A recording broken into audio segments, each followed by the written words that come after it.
DTV es información, es diálogo, es análisis. DTV es federalismo, libertad de expresión, pluralidad de voces. DTV es todo lo que un país en democracia tiene que ser. DTV es tu voz en el Congreso. Este 2023, seguí eligiéndonos. DTV, el periodismo en el Congreso.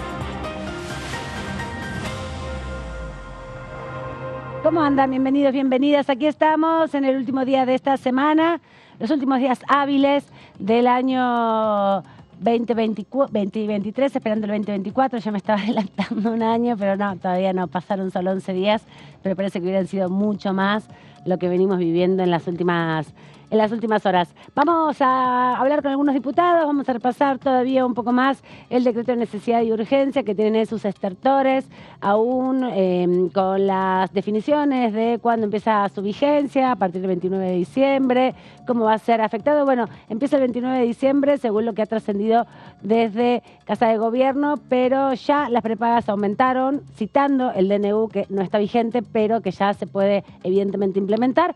Así que hay como una cuestión jurídica ahí con amparos que se empiezan a presentar, con movilizaciones que ya se están desarrollando y con un espacio de La Libertad Avanza que tiene que convocar a la constitución de las comisiones, específicamente la Comisión de Trámite Legislativo, que más allá de que estemos en receso, puede y debe reunirse porque 10 días hábiles desde la publicación del DNU en el Boletín Oficial es el plazo que tiene obligatorio el Ejecutivo Nacional para traerlo acá, no solamente con la publicación, sino traerlo acá específicamente es lo que tiene que hacer ahora el Ejecutivo para que se constituya la bicameral. Lo único que no tiene plazo es cuándo tiene que reunirse el pleno de ambas cámaras para rechazar o aprobar este decreto que modifica, como decimos en estos días, más de 300 leyes, algunas las deroga, otras las modifica, incluye algunas leyes que ya fueron aprobadas, pero lo reafirma evidentemente. Y bueno, acá estamos todos viendo cómo esto afecta la vida de la gran mayoría de los argentinos y las argentinas. A algunos no los afecta para bien, se ven cómo eso se empieza a transparentar a partir de quienes son beneficiados por estas decisiones. Y el resto de los argentinos y las argentinas, bueno, viviremos esta nueva etapa de desregulación total de las actividades económicas, laborales, políticas, sociales. Veremos también por qué habrá más, dijo el presidente Javier Milei. Voy a saludar aquí a mis colegas que están terminando una semana agotadora. Por suerte, fin de semana largo, el último del año. ¿Cómo anda, Sebadida? Bien, todo bien. Bueno, viendo qué es lo que pasa con este mega DNU ambicioso que evidentemente le va a desorganizar la vida a mucha gente, por lo menos por un lapso de tiempo. El gobierno hablaba en principio de 6 meses, pero después deslizó que ese periodo podría llegar a ser más largo. Se anticipa una suerte de camino de sacrificios y de pérdida de algunos de los beneficios que gozó la sociedad, derechos también hay que decirlo, pero para llegar a una especie de tierra prometida luego de de un periodo de fuertes carencias, ¿no? Así que... Y una nueva era, porque también el decreto desmonta toda la estructura de los últimos 100 años, ¿no? Hay leyes que son de la década de los 40 y prácticas que se desarrollan aún anterior. Es un desguace absoluto de todo el andamiaje institucional, de todo el engranaje normativo que edificó el tipo de sociedad que tenemos y la Argentina que conocíamos hasta ahora. Pero la moneda está en el aire y depende casi exclusivamente del Congreso. Es cierto que por cuerda separada también está el horizonte de la judicialización, que va a traer también novedades, pero el Congreso tiene la posibilidad de voltear este mega DNU en sesiones extraordinarias. Pero voltear va a quedar un poco fuerte, rechazarlo en todo caso, claro, digamos, en términos parlamentarios. ¿Cómo andan, compañeras? ¿Todo bien? ¿Cómo va? ¿Todo bien? Jessy, te iba a decir, me debo... Es viernes, vamos que viernes ya estamos, ya llegamos. Sí. 20 y pico de diciembre. Ya, sí, fin del año. ¿Andan bien? Bien, esperando que se constituya obviamente la comisión bicameral, que es la que va a tener que tratar este mega DNU, pero bueno, hoy a ver novedades. ¿Quiénes hay algunos nombres que ya están confirmados, como Hernán Lombardi, Francisco Monti, me falta alguien, Nicolás Mazzot. Y me dicen alguno que otro que, bueno, todavía no los tengo muy chequeados, pero bueno, estamos a la espera de eso, que va a ser la noticia cuando suceda. Exactamente. Vamos a presentar al primer invitado, ¿les parece que tenemos perfecto. hoy? Le damos la bienvenida de esta manera al diputado Paulón.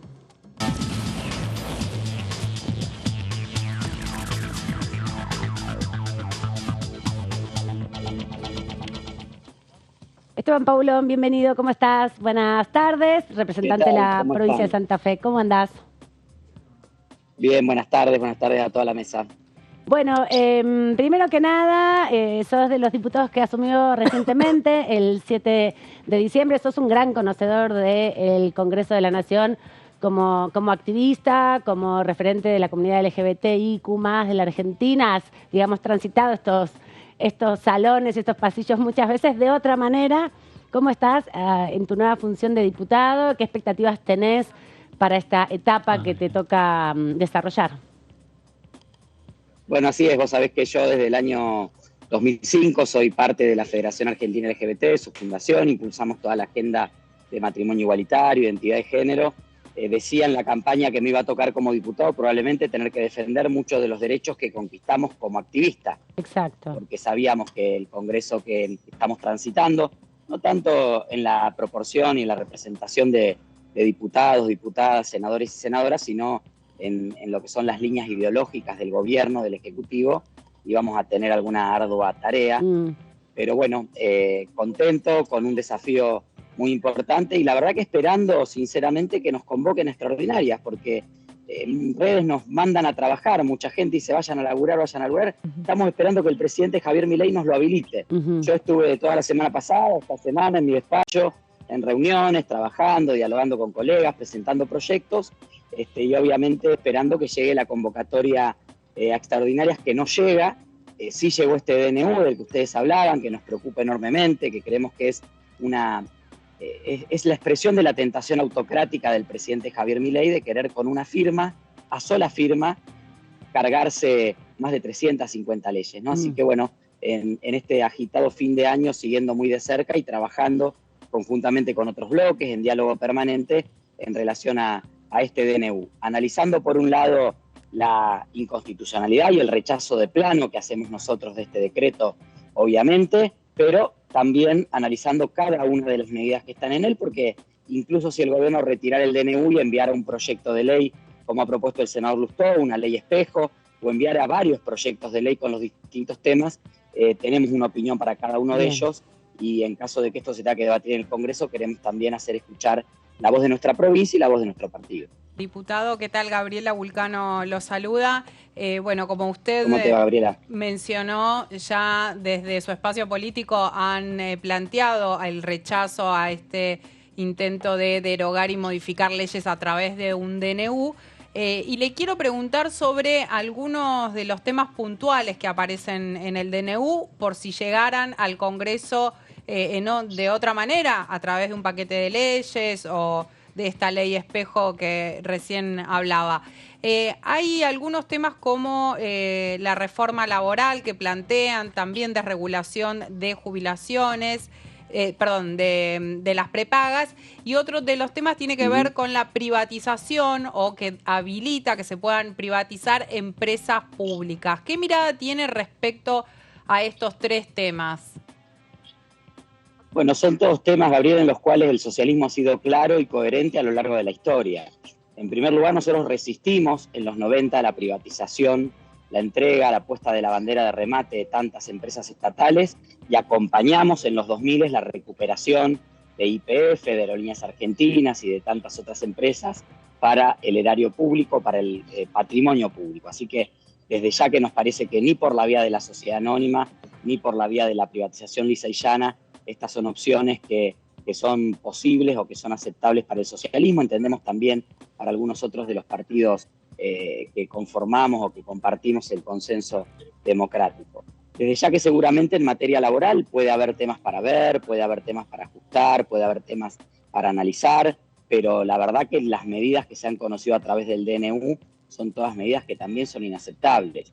Enviar a la informalidad a muchas personas que hoy tal vez están registradas porque en el decreto se incluyen medidas que permiten a una empresa con 5 o 6 empleados o empleadas pasar a monotributear a toda esa gente y sacarlas de la relación de dependencia, con la desprotección, la desigualdad que existe entre la protección laboral, sindical y social que tiene una persona en relación de dependencia con relación a una persona que presta un servicio a través del monotributo, también les parece una actitud terrible. Todo lo que tiene que ver con las indemnizaciones, con el régimen indemnizatorio, es inaceptable. Y lo que tiene que ver con el tema de salud, obviamente, esa desregulación. A ver, yo diría que cada uno de los puntos de este DNU tiene nombre y apellido, ¿no? Cada uno de estos puntos del DNU tiene un destinatario final, que es un grupo empresario. Yo escuchando colegas de ustedes en alguna radio, en algún canal, escuchaba que decía, bueno, derogación de la ley que regula tal tema en el azúcar. Y se me viene un apellido a la cabeza. Y se me viene una empresa a la cabeza. Y creo que a todos se nos viene una familia y una empresa del norte argentino que tiene intereses muy puestos en esto. Salió esta idea de la desregulación de salud rápidamente. Velocopit, representando a Swiss Medical y a la Cámara de Empresas de Medicina Prepaga, han anunciado entre ayer y hoy un aumento del 40%. O sea, quieren, yo digo, viendo a vuelo de pájaro este decreto, evidentemente es un decreto que diseña un país para un 30% de la población, donde haya un 30% de la población que va a poder pagar 400, 500 mil pesos por mes una prepaga y no pasa nada, y un 70% de la población que va a estar a merced de la asistencia del Estado y va a estar en situación de pobreza, ¿no? Que vamos a perder lo poco que queda de los sectores medios, medios bajos, la movilidad social ascendente. Sí. Yo soy hijo de un tipo que nació en el campo, en el norte de la provincia de Santa Fe, y que fue el primer profesional, gracias a la Universidad Nacional del Litoral, abogado, primer profesional de su familia, que pudo formar su familia, que nos pudo mandar a nosotros a la universidad, que pudo lograr que sus 4 hijos tuviéramos una carrera profesional cada uno, formar nuestra familia, tener nuestra casa. Bueno. Ay, tenemos algunos problemas de comunicación. Sí. A ver ahí. Ahí teníamos algunos problemitas de comunicación y no lográbamos escucharte el final. Ahí se escucha un poco mejor, Esteban, sí. Sí, estábamos conociendo también un poco tu historia, para muchos que por ahí... No, quería decir... Dime.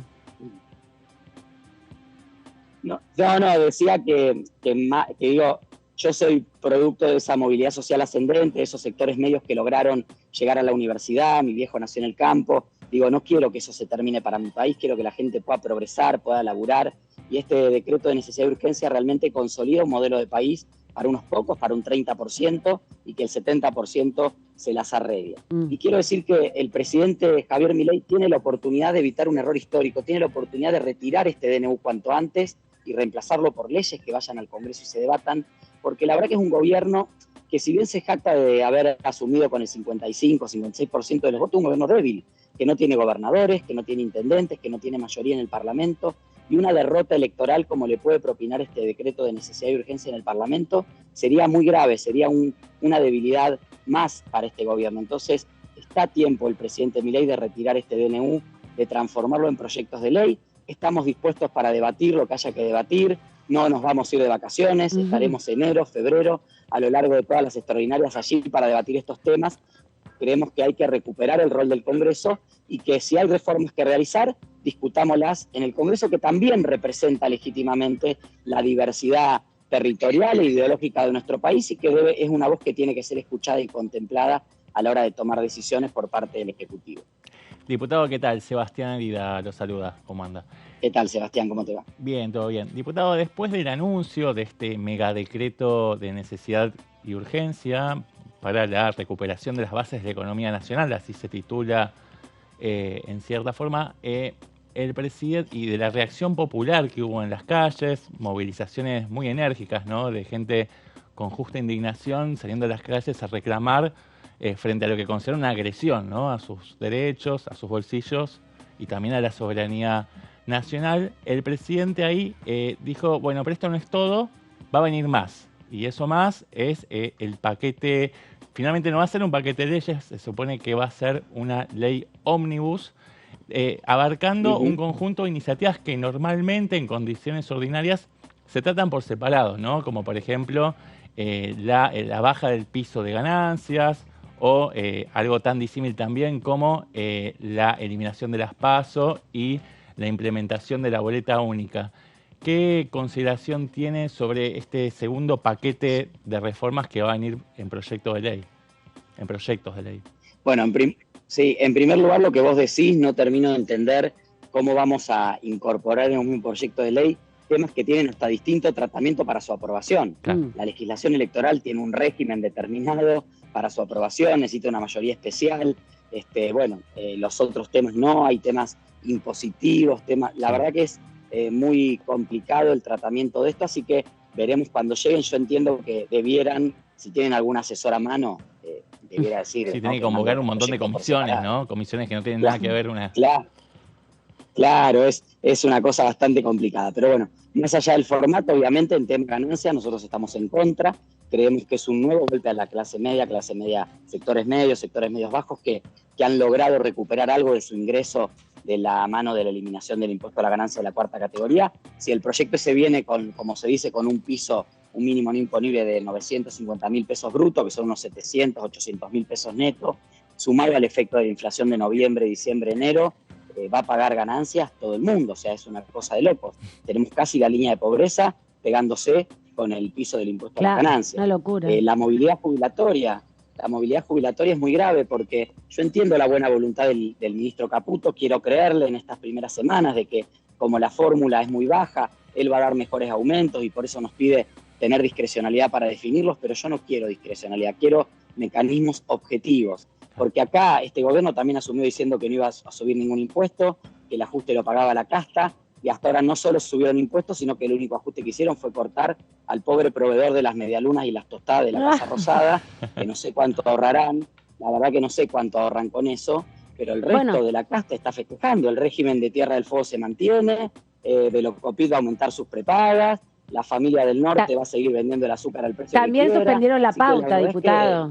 Sí, la pauta y los viajes al exterior del Congreso de la Nación están suspendidos por un año, así que ahí también se ahorran un montón. Los viajes al exterior estoy de acuerdo, la pauta quiero verlo, porque hay otros mecanismos también de acercar algunos recursos a algunos medios de comunicación, así que esperemos que sea real este recorte y que haya un esfuerzo, que realmente el esfuerzo no solamente, cuando dice el recorte lo tiene que hacer el Estado, el recorte también lo tienen que hacer los sectores que siguen recibiendo subsidios y privilegios de parte de este gobierno y que este DNU que han dictado profundiza. Entonces, este paquete que viene ahora, los temas electorales, ustedes saben, nosotros en Santa Fe tenemos la boleta única papel, es un proyecto que venimos impulsando hace mucho tiempo, así que ese tendrían que pedirle al Senado que lo trate, porque eso tiene media sanción de diputados.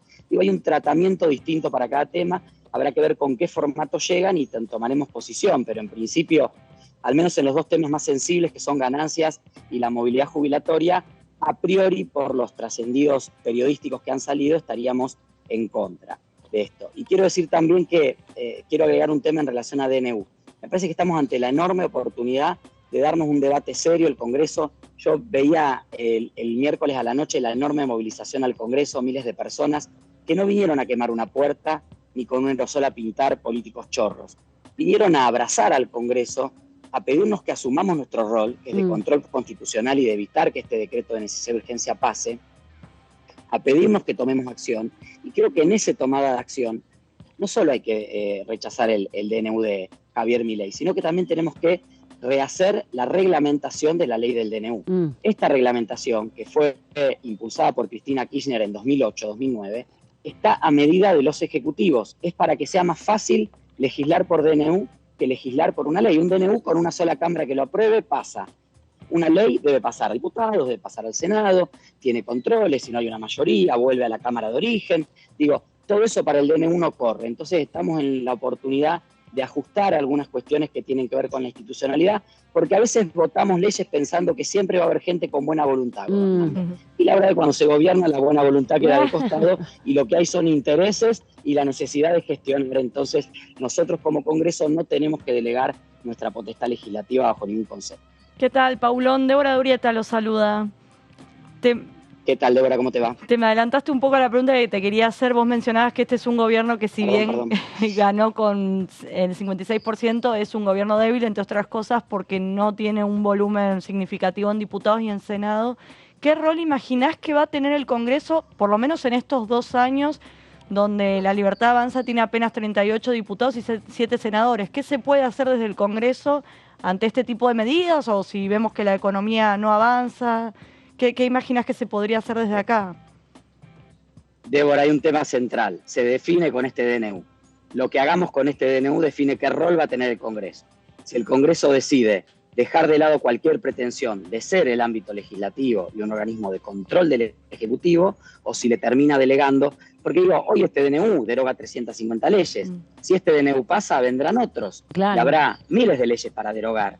Pero también el día de mañana gana otro proyecto político, gana el trotskismo y dice colectivización de los medios de producción por Con un decreto. DNU. ¿Y quién lo va a aceptar?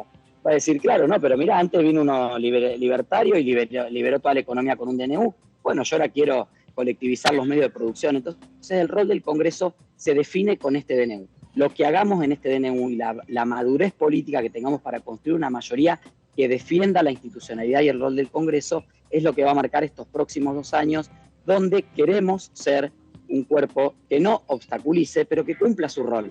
Javier Milei es un presidente legítimo, llegó con el 56% de los votos. Los 257 diputados y los 72 senadores y senadoras también llegamos por el voto popular, también tenemos legitimidad de origen, también representa, a mí no me votó los millones de votantes que votaron a Milei, pero a mí las personas que me votaron para que vaya al Congreso a legislar. Claro. A él lo votaron para que vaya al Ejecutivo a llevar adelante políticas públicas, y a nosotros en el Congreso nos votaron para que tengamos también un rol de control y contrapeso, porque eso es la República. Estos son liberales, libertarios muy particulares, se llenan la boca con Alberdi y lo primero que hacen es poner en un anaquel o en el último cajón del escritorio la Constitución de Alberdi, la división de poderes y la República. Hay que recuperar ese rol parlamentario, y en lo que hagamos con este DNU se juega nuestra suerte de los próximos 2 años. ¿Qué de todas las leyes que se derogan y modifican en algún sentido de este DNU, hay alguna en particular que te haya sorprendido más que otra? Yo cuando estaba trascendiendo que iba a haber modificaciones de el Código Civil, me agarré fuerte a mi libreta roja de matrimonio porque no quería que me la anulen, pero digo, otras cosas también aparecieron un poco,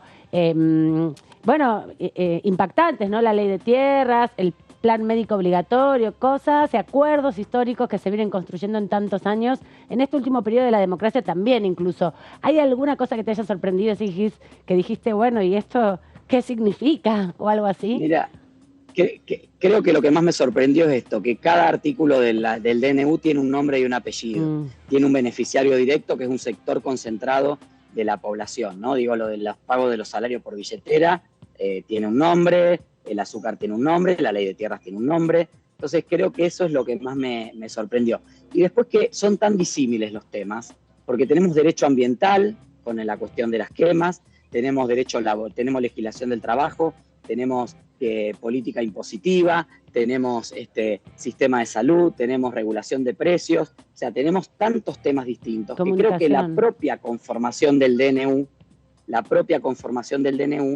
ha hecho que esto, es lo que efectivamente certifica la invalidez de este instrumento, porque uno no puede pensar que con una sola firma del presidente se pueden abordar 30, 40, 50 temas tan distintos del derecho, ¿no? Y obviamente creo que también la intromisión en el Código Civil y Comercial es muy grave, porque es uno de los códigos de fondo de nuestro país, y obviamente uno entiende que no, tal vez hay ciertos derechos que ya están muy consolidados y no se van a meter con eso, pero no hay que descartar que haya algunas cuestiones específicamente que vayan a impactar concretamente en el ejercicio del derecho. Quizá no en el acceso al derecho, pero sí tal vez en el ejercicio. Bueno, lo del plan médico obligatorio, por ejemplo, hablando de temas de derechos civiles, va a pegar seguramente en temas de consumo, en temas de identidad de género.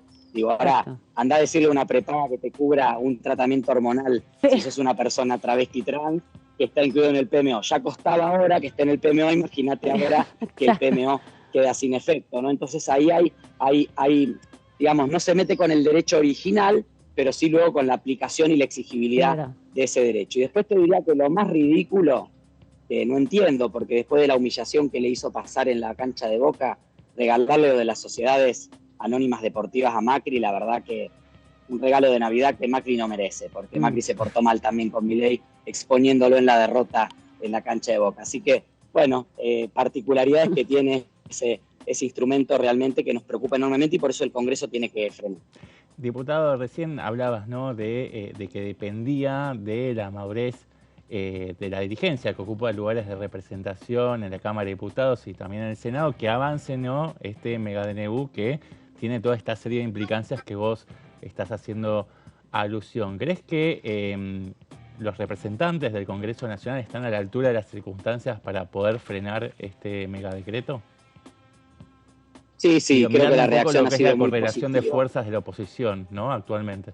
Bueno, digo, ha habido expresiones muy claras en estos términos de Unión por la Patria, del radicalismo, de un sector del PRO, con Horacio Rodríguez Larreta, que tiene, sabemos, diputados y diputadas, y en el Senado también dirigentes que trabajan con él, obviamente el bloque de Pichetto, digo, todos estos bloques tienen representación en la bicameral, obviamente suman una mayoría holgada en ambas cámaras. Creo que quiero confiar y creo que estamos en condiciones de constituir esa mayoría que defienda la institucionalidad, que defienda el rol del Congreso y que marque un poco el ritmo de cómo va a ser la relación entre el Ejecutivo y el Legislativo de acá hacia los próximos 2 años. Por último, Esteban, y agradeciéndote esta primera conexión con Diputados TV, sabemos que has presentado ya algunos proyectos, uno de ellos tiene que ver con la Ley Integral Trans, la comentábamos hace algunos días atrás. ¿Tus expectativas, qué proyectos tenés ahí en gatera para esta primera etapa legislativa, más allá de la coyuntura, obviamente? ¿Con qué misiones venís o con qué lineamientos venís a trabajar al Congreso desde tu propia práctica y perspectiva, ¿no? Bueno, nosotros en la campaña dijimos defender Santa Fe, federalismo y derechos humanos, derechos civiles, derechos sociales, un poco y ambiente, obviamente también el derecho ambiental. Un poco a eso iban los proyectos que presentamos en un primer momento, despenalización del cannabis, del consumo de cannabis, ley de humedales, la ley integral trans, la ley antidiscriminatoria, los fondos del conurbano para Rosario y Santa Fe. Ahora estamos empezando a trabajar también con distintas asociaciones pymes hay un proyecto, un borrador de proyecto de ley PYME a nivel nacional, queremos trabajarlo con las asociaciones, nos parece sumamente importante, y tenemos algunos otros temas vinculados a educación sexual integral, pero también educación en general. Hay varios temas que son de interés, que son agenda que históricamente el socialismo ha trabajado. Le sumamos también la agenda provincial, la agenda de los temas que a Santa Fe le importan. Santa Fe, que es una provincia que se va a quedar con el 90% menos de las obras públicas, sobre 300. El ministro de Infraestructura ya le anunció a nuestro gobernador Maximiliano Puyaro que solo quedan en pie 12 obras financiadas con financiamiento internacional por 1.600 millones de pesos, 2 jardines de infante, una ampliación de una escuela, o sea, obras muy pequeñas, necesarias pero muy pequeñas. Así que ahí tenemos también una agenda con todo lo que es federalismo y defensa de los recursos de la provincia. El tema del Código Procesal Penal, empujar la implementación de eso. Santa Fe es la próxima provincia a implementar y para nosotros es un tema central para la lucha contra la violencia urbana. Digo, hay una agenda vasta, la vamos a tomar toda, vamos a trabajar muy en tándem con Mónica Fein, la presidenta de nuestro partido, y obviamente con otros legisladores de la provincia y con otros legisladores del país que entiendan en un mismo sentido esta necesidad de no dar un paso atrás, sino avanzar en más federalismo, en más derechos, en más justicia, en más seguridad, en más bienestar para nuestra población. Esteban, muchas gracias por esta nota, que tengas un hermoso fin de semana, que pases bien la Navidad y nos vemos en cualquier momento. Esperemos tener una fiesta en paz. Muchas gracias a ustedes. Muchas gracias, adiós. Bueno, Esteban Paulón, diputado del socialismo de la provincia de Santa Fe, aquí con un... Me pregunto si cuando firmó como precandidato a diputado nacional, se imaginó que esta iba a ser la Argentina que iba a encontrar una vez que asumiera en su función legislativa, ¿no? Me imagino él firmando esa lista de diputados nacionales con toda la ilusión de poder encarar una serie de proyectos, recién lo mencionaba, en materia social, en materia de derechos de género, materia, de todo tipo. Bueno, y esta es la Argentina que ofrece condiciones de posibilidad quizás distintas a las que él podía llegar a imaginar cuando todavía Javier Milei era una posibilidad bastante remota, por lo menos en el imaginario de la mayoría de los analistas. Imagínate, él estuvo en las PASO, tuvo que participar de las PASO en agosto, el 19 de agosto, el 22 de octubre resultó electo como diputado nacional y el 19 de noviembre, cambió completamente el panorama, ¿no? Con las elecciones que se habían tenido en octubre, La Libertad Avanza salió segundo, ¿no? Exactamente, sí. Igual me quedé pensando al mencionar algunas leyes vinculadas, por ejemplo, al medio ambiente, como la ley de humedales. No olvidemos que fue una promesa de campaña que estuvo en campaña del 2021 21, sí. y la verdad es que fue uno de los temas que se trabó Sí, se más dictaminó, allá del pero gobierno. no se pudo avanzar. Exactamente, que es un tema súper complicado que Y- no solo tiene que ver con la agenda del gobierno nacional, sino también de Y las Santa provincias. Fe, sobre todo, ¿se ¿no? acuerdan? Todas las situaciones que ahora se van a repetir en el verano Bueno. nuevamente, de las quemas en los pastizales de la Isla De Victoria. hecho, exacto, de hecho Enrique Esteves, que Sí. es su antecesor, digamos, fue el que emplazó a las comisiones para que trataran la ley de humedales, que no se trataba en el momento en que se estaba, que Quemando Rosario todo. estaba llena de humo. Fue en ese contexto que logró por lo menos tratarse el tema en comisión y ahí quedó, ¿no? Bueno, ahora se derogó la ley de fuegos a través También. del DNU 70-2023. Exacto, exacto. Veremos cómo se pueden implementar políticas ahora a nivel local, porque a nivel nacional no hay ningún, por esta derogación de la ley nacional, no hay ningún sistema, digamos, de manejo del fuego, está totalmente derogado eso. Y bueno, y los problemas con la vigencia, ¿no? Me parece que no es menor que las propias autoridades o los referentes del gobierno dijeron que empieza el 29 de diciembre, pero ya las prepagas aumentaron hoy. Entonces, ¿está vigente, no está vigente? ¿Se implementa, no se implementa? Es como Sí. toda una discusión. Exactamente, y de hecho algunos lo que plantean es si fue realmente un error o no haber puesto que entre en vigencia apenas se difundió en el boletín oficial, porque ¿qué pasa? El viernes que viene comienza a regir y el lunes arranca la feria, encima feriado el lunes, el martes, La feria judicial. la feria judicial, o sea que ahí te ganas un tiempito. También no un olvidemos mesecito. no olvidemos que los DNU tienen fuerza de ley hasta tanto sean rechazados por ambas cámaras, así que aun si el Congreso lo rechazara, en ese tramo el DNU está vigente, corre cada una de las derogaciones Sí. y modificaciones Sí, que la se hayan única hecho. herramienta que tienen hasta que se trata en el Congreso, pensando en un escenario donde el DNU se rechaza, la única herramienta que tienen aquellas personas que se sienten perjudicadas por alguno de los artículos del DNU es acudir a la justicia. Y justamente si comienza la feria judicial, bueno, es mucho más difícil Claro. poder hacer esos planteos en la justicia y poder frenar por lo menos algunos de los artículos que, bueno, perjudican a veces a personas, a un grupo de personas y otras veces a sectores muy importantes de la sociedad. Y a veces o- a toda la sociedad. y a veces a toda la sociedad. Uno de los temas fuertes tiene que ver con, después vamos a estar hablando de eso, pero con cómo se le limita el derecho a huelga a muchos sectores de la sociedad donde pasan a ser esenciales, que, bueno, había un grupo como trabajadores y trabajadoras esenciales. Ahora se extendió mucho Se más amplió. a eso, se amplió. Pensemos que, hablando puntualmente de lo que son los trabajadores y trabajadoras de prensa, durante la pandemia se los consideró esenciales en el marco de la pandemia, pero por fuera de eso no aparecen como esenciales. Bueno, en este decreto sí volvemos a aparecer como Lo que limita la esenciales. capacidad de huelga porque tenés que garantizar un servicio mínimo. Sí, de 75%. Muy alto. Es muy alto y lo que me parece que puede llegar a generar mayores conflictos tiene que ver con que plantea como esenciales a los maestros y las maestras, algo que pensando en cuando retomen las clases en el mes de marzo los niños y las niñas, va a generar conflictividad, sobre todo porque eso va a estar acompañado también de lo que es congelamiento de sueldos, como otras de las medidas que van por afuera del decreto, sino medidas que se van a tomar directamente desde el Ministerio de Economía. Estuve revisando un paper de la Universidad Nacional de Córdoba, que tiene algunos años, que analiza justamente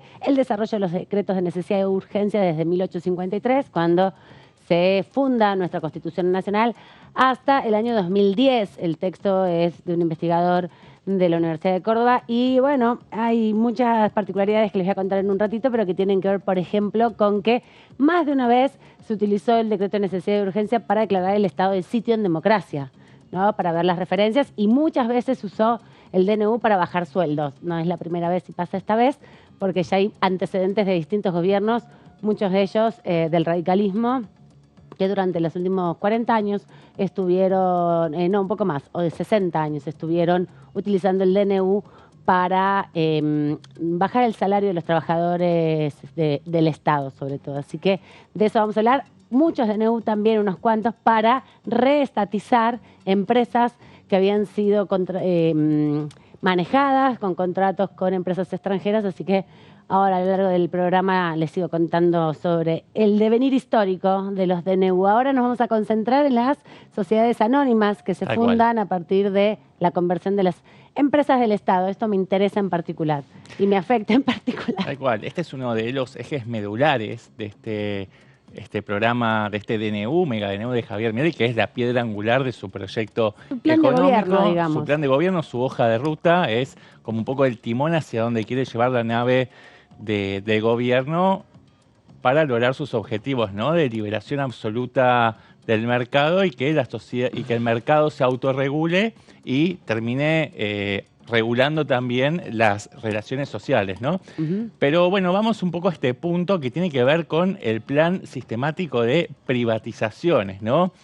Hay un capítulo específico que se dedica a esto que es la conversión de empresas del Estado en sociedades anónimas. Se trata justamente de una conversión de la naturaleza jurídica de las empresas del Estado, o si no, con participación mayoritaria del Estado, en sociedades anónimas, ¿no? Como un paso previo hacia la privatización lisa y llana, y esto, digamos, el presidente tiene en su cabeza la idea de encarar este proceso en un periodo de transición de 180 días. O sea que de acá a 6 meses, si todo sale como quiere el presidente Javier Milei, vamos a tener empresas como YPF, Aerolíneas Argentinas, AISA, Correo Argentino, Trenes Argentinos, la televisión pública, bueno, todo el sistema de medios públicos de RTA, el astillero Río Santiago, fabricaciones militares, incluso, bueno, Banco Nación tiene digamos, un punto aparte, es un punto aparte, pero bueno, lo dejamos a un lado, pero también la empresa ARSAT. Recién hablaba el diputado Pablón de una serie de decretos, de medidas que son a medida justamente de algunos sectores económicos. Bueno, ahí el presidente ni siquiera trató de disimularlo, mencionó quién es la empresa norteamericana interesada en hacer una oferta por la empresa ARSAT, una empresa de telecomunicaciones que es sociedad del Estado.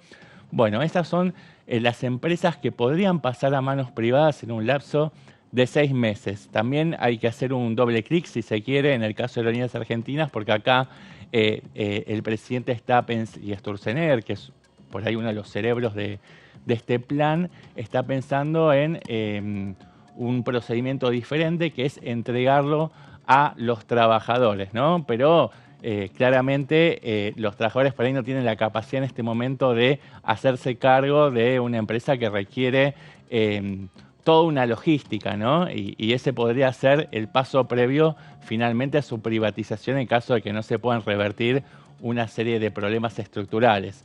Pero bueno, vamos un poquito más a lo que es el tratamiento general de este proyecto de conversión de empresas del Estado en sociedades anónimas y cuál es el fundamento que se explicita en la letra de este decreto. Bueno, dice concretamente que este cambio tendrá el extraordinario beneficio de mejorar la transparencia y el gobierno corporativo de esas empresas.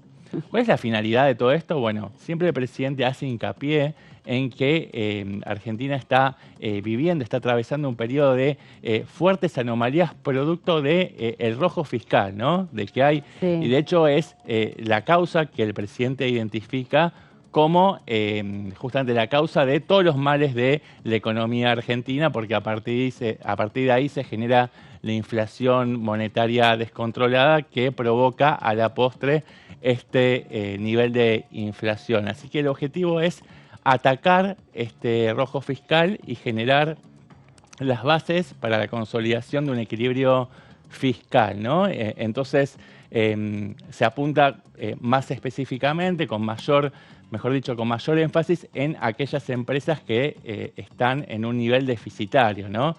Por ejemplo, es el caso de Aerolíneas Argentinas, que de todos modos también hay que aclarar que en los últimos meses, en los últimos años, viene generando un sendero de disminución de las pérdidas fiscales, pero bueno, ese no sería... Bueno, hay unas que son superavitarias, Arsat es superavitaria, Tal por cual, ejemplo. exactamente. No sé, el resto, Astilleros Río Santiago YPF también había... YPF también, tal Había cual. saneado también la parálisis de mucho Sí. tiempo durante el gobierno de Mauricio Macri, que no se había desarrollado ningún tipo de trabajo. De hecho, me acuerdo que se publicaba parte del trabajo que tiene que hacer Astilleros Río Santiago, que es arreglar barcos, y que Argentina no tiene una gran flota en ese sentido como para dar ese trabajo. Sí se utilizó para trabajos de metalmecánica de alta complejidad, Arsat también, Astilleros Río Santiago también, y para el desarrollo de planchas de acero que se estaban produciendo en ese astillero, ¿no? Que luego se utilizaban para otro tipo de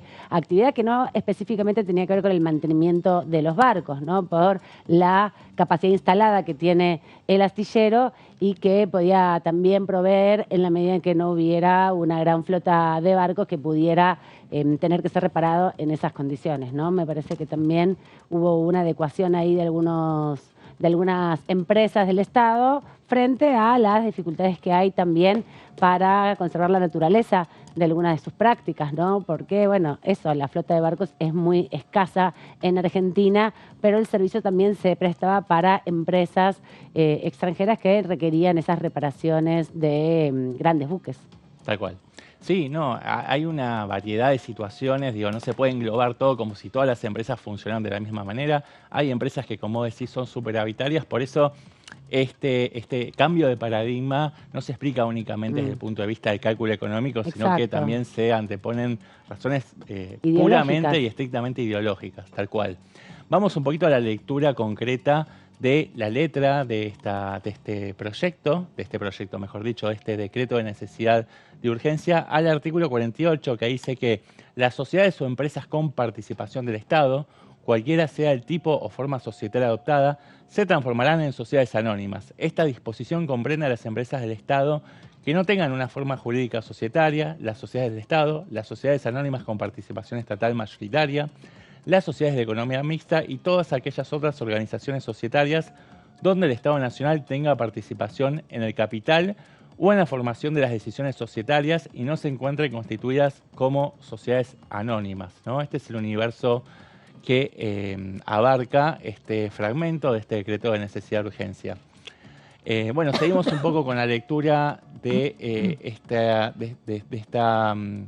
apartado del decreto de necesidad de urgencia. Las sociedades anónimas transformadas estarán sujetas a todos los efectos a las prescripciones de la Ley General de Sociedades número 19.550 de 1984 y sus modificatorias en igualdad de condiciones con las sociedades sin participación estatal y sin prerrogativa pública alguna. Vamos a la siguiente placa, por favor. Ahí está, en el artículo 50, dice que las empresas en las que el Estado Nacional sea parte accionista no gozarán de ninguna prerrogativa de derecho público, ni podrá el Estado Nacional disponer ventajas en la contratación o en la compra de bienes y servicios, ni priorizar u otorgar beneficios de ningún tipo, alcance o carácter en ninguna relación jurídica en la que intervenga. Esto quiere decir, por ejemplo, que Aerolíneas Argentinas, por ejemplo, no va a tener ningún tipo de ventaja respecto de otras empresas que compitan en el mismo rubro o actividad. Claro.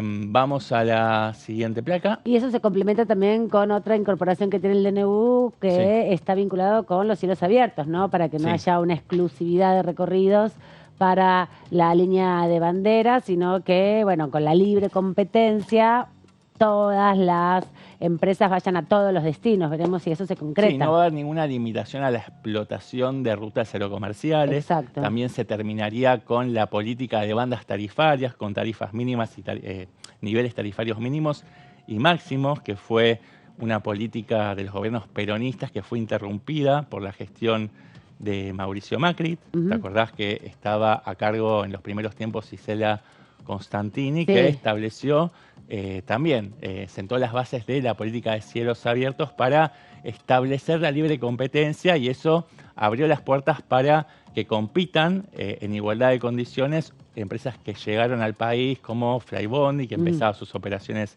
en esos años, más o menos en el 2015, también JetSmart, Norwegian y otras empresas denominadas de Low bajo cost, costo, sí. tal cual. Esto también es importante. El artículo 52 habla de que la ley 24.156 de Administración Financiera y demás normativa de control del sector público solo será aplicable cuando en las sociedades anónimas, producto de la transformación determinada en el presente, el Estado posea participación accionaria mayoritaria, ¿no? Es decir, que no va a haber un especial cuidado de control establecido en la Ley de Administración Financiera para este tipo de empresas, ¿no? O sea, en las empresas donde el Estado posea participación accionaria mayoritaria. Bueno, vamos a la siguiente placa. Ahí está. En el caso de Aerolíneas Argentinas, lo decíamos, ¿no? Tiene un tratamiento, un abordaje particular en este decreto de necesidad de urgencia. Aerolíneas Argentinas y Austral, ¿no? El decreto dispone modificaciones a las leyes 26.412, que es de transporte aerocomercial, y la 26.466, que es la ley de expropiación de Aerolíneas Argentinas y Austral, con la idea de permitir la transferencia de las acciones a los empleados, ¿no? La idea, ya lo venía diciendo Javier Milei durante la campaña, que no tenía como objetivo inmediato la cesión a manos privadas, la privatización, es decir, la venta de todo el paquete accionario a otras empresas, sino la cesión del paquete accionario a los empleados, ¿no? Voy un poco a los textuales de la letra de la normativa, que dice que la cesión de los nuevos derechos se prorrateará entre los empleados que decidan participar en dicho programa de ampliación. Los empleados que participen de más de una de estas empresas deberán optar por su participación en una de ellas. Y bueno, esto va de la mano de lo que decíamos recién, ¿no? Del anuncio de esta política de cielos abiertos que establece lo que decíamos, ¿no? La libertad para poder explotar las rutas aerocomerciales de parte de todas las empresas con una lógica de libre competencia y sin recurrir a las bandas tarifarias que generan mayores niveles de competitividad, si se quiere, ¿no? Así que, bueno, eso es un poco el resumen de lo que es este proyecto que busca allanar el camino para la privatización de las empresas públicas. Sí, bueno. Muchas de las cuales habían sido recuperadas durante los años del kirchnerismo, ¿no? Sí. Hay casos emblemáticos como Aerolíneas Argentinas, Los el trenes año argentinos. 2008, que es cierto, hubo primero un decreto, pero se mandó una ley para refrendar lo que disponía el decreto de ley. Los trenes argentinos fue posterior, pero sí. también la ley de YPF, apenas Cristina comenzó su segundo mandato, había sido una idea que nació de Axel Kicillof, la recuperación de la mayoría estatal, la mayoría del paquete accionario en manos del Estado, y otras empresas como Correo Argentino, eso fue en el primer mandato, en el mandato de Néstor Kirchner, también Sí, que Aguas todavía está en Argentinas. conflicto eso, ¿no? Sí. Está en conflicto sobre justamente los cánones que se adeudaron durante la gestión de Mauricio Macri al frente del Correo cuando se privatizó en la década de Sí. los 90, Tal cual. la revisión de esa deuda y también la definición de trasladar la deuda de el Correo Argentino, no pagarla, en el gobierno de Mauricio Macri de condonar también parte de ese endeudamiento y bueno, todo lo que está todavía en juicio, que algún día llegará a la Corte Suprema y veremos qué decide, Tal cual. porque eso es parte también de los problemas que se dan con la judicialización y como bien decía Sebas, son las acciones que se van a llevar adelante en las próximas horas, se están ya diagramando varios amparos y varias denuncias de inconstitucionalidad. Por ahora ningún constitucionalista dijo que pasaba este decreto, esto dijeron tiene muchos problemas. Recordemos, es la primera vez en la historia que a través de un decreto se modifican tantas leyes al mismo tiempo en materias tan distintas. Algunas rayan también la relación de la prohibición de la modificación de la utilización de decretos con algunas facultades que están vedadas para el Ejecutivo usar el decreto, que están ahí como rayando esa discusión. Así que, bueno, vamos a tener mucho para conversar respecto a después esto. está la cuestión del solapamiento de funciones que son exclusivas, en teoría, del Poder Legislativo, ¿no? Así que, bueno, ahí también hay una cuestión que tiene que ver con un planteo de inconstitucionalidad y de nulidad insanable, ¿no? Así que hay que ver qué pasa también en el terreno judicial. Exactamente. Por ahora vamos a repasar este fragmento de la entrevista que le hicieron nuestros colegas más temprano a la diputada Margarita Stolbizer sobre el decreto de necesidad y urgencia número 70 del 2023.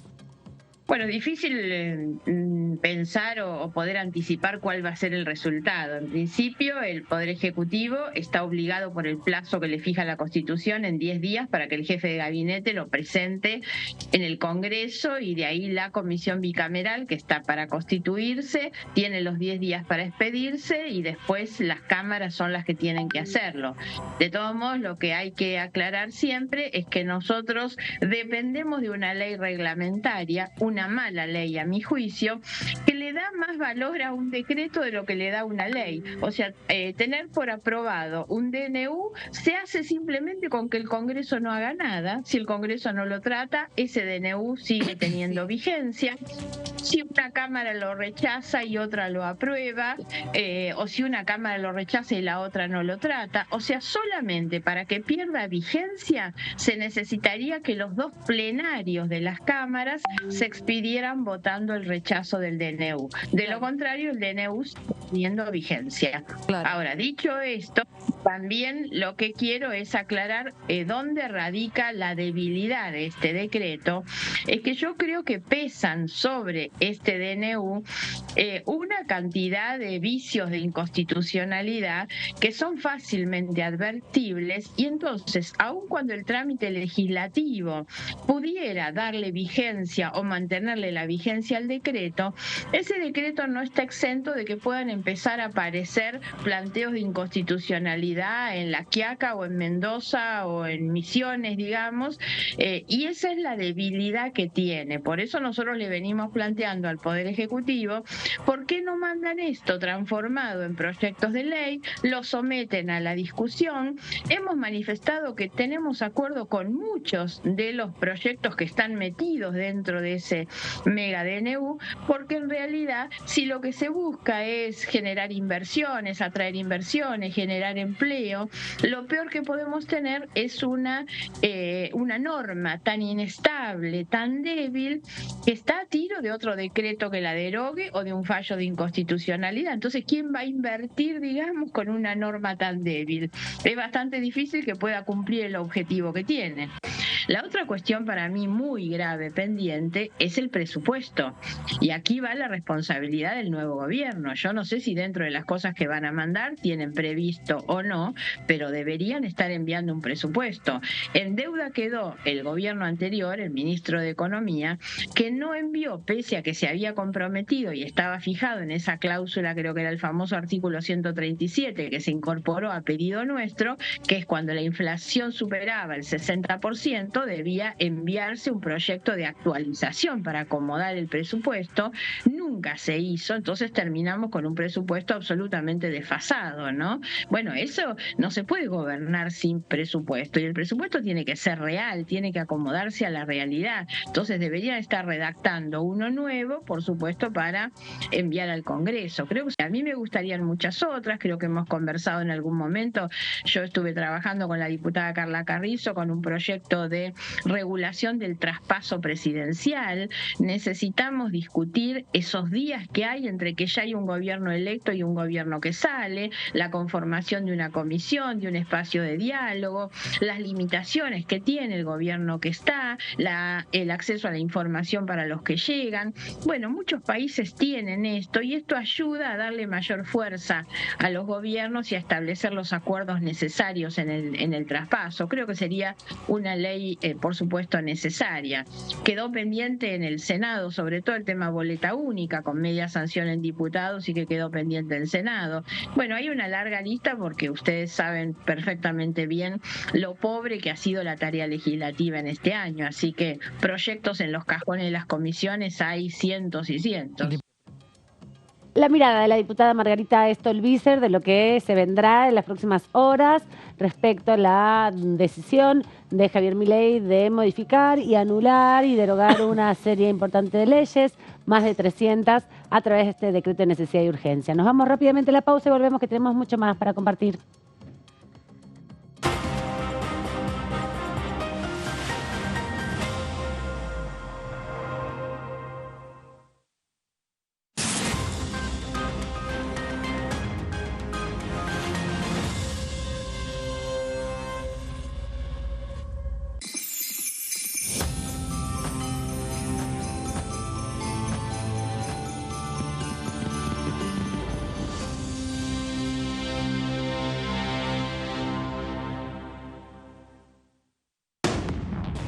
Hola, hola, ¿cómo va?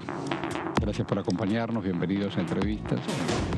Y un día voy a un asado, mi papá me lleva a un asado con gente más grande, qué sé yo, me siento, se sienta alguien al lado mío, me dice, che, ¿y si a vos qué te gustaría hacer cuando seas grande? Y a mí me gusta navegar, le digo, pero no veo bien, entonces no puedo navegar. Y dice, ¿por qué? No, porque viste que tenés que ver 10 días. ¿Pero quién te dijo eso? No, el reglamento. No, pero si vos te pones lente y ves. Dice, preguntale a los japoneses que no medían ninguno. El 1,75 m usaban lente y se pegaron una paliza, ¿no? Nosotros le contábamos a la gente qué proyectos teníamos para desarrollar Tierra del Fuego y para generar trabajo. Yo creo en el Estado facilitador de la actividad privada. DTV Entrevistas, viernes 23 horas. Muchas gracias por el espacio. La verdad es que los miro, los estaba diciendo recién ahí a los directores. ¿Viste? Para anotemos acá. Sí. Y es más, quiero incluir en esta plataforma que estoy armando, idiputado.org, el canal de televisión para que también los ciudadanos de San Luis se informen al minuto de cómo está la política en Argentina.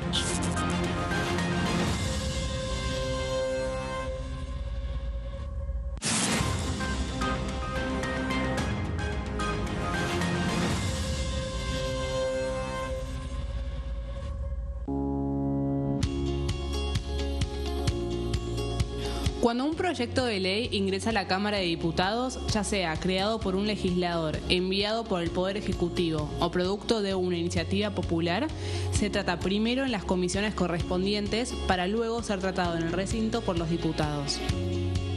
Las comisiones son el ámbito de análisis y debate sobre los proyectos de ley conformadas por legisladores de distintos bloques. Hay 23 comisiones especiales que tratan temas específicos como el atentado de la AMIA y 45 permanentes que tratan temas vigentes como educación y salud. Un diputado puede formar parte de varias comisiones. Cada comisión se compone de un presidente, un vicepresidente y de 3 a 5 secretarios. La duración de los miembros de las comisiones permanentes y especiales es de 2 años. Para que la comisión funcione debe tener quórum, es decir, un mínimo de 15 y un máximo de 31 a 49 diputados. Las autoridades son elegidas por los propios integrantes de las comisiones, que a su vez son elegidos bajo consenso por sus propios bloques. Para que un proyecto sea tratado en el recinto, debe contar con el apoyo de la mayoría de los integrantes de esa comisión. Al finalizar una reunión de comisión, se dictamina sobre la pertinencia de tratar el proyecto en el recinto. El dictamen propone una resolución o decisión sobre una o varias iniciativas o proposiciones.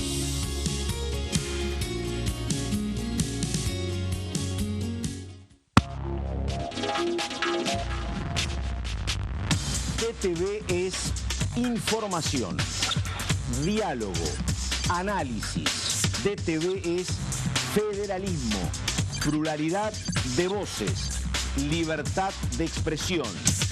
DTV es todo lo que un país en democracia tiene que ser. DTV es tu voz en el Congreso. Este 2023 seguí eligiéndonos. DTV, el periodismo en el Congreso.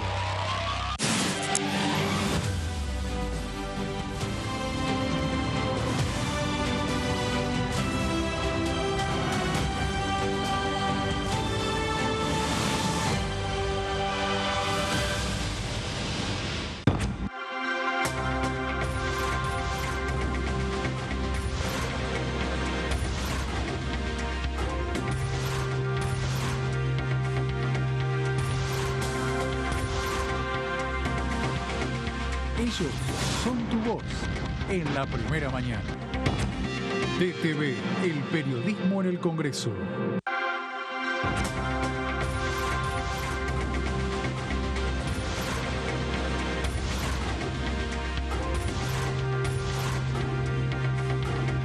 Ellos son tu voz en la primera edición.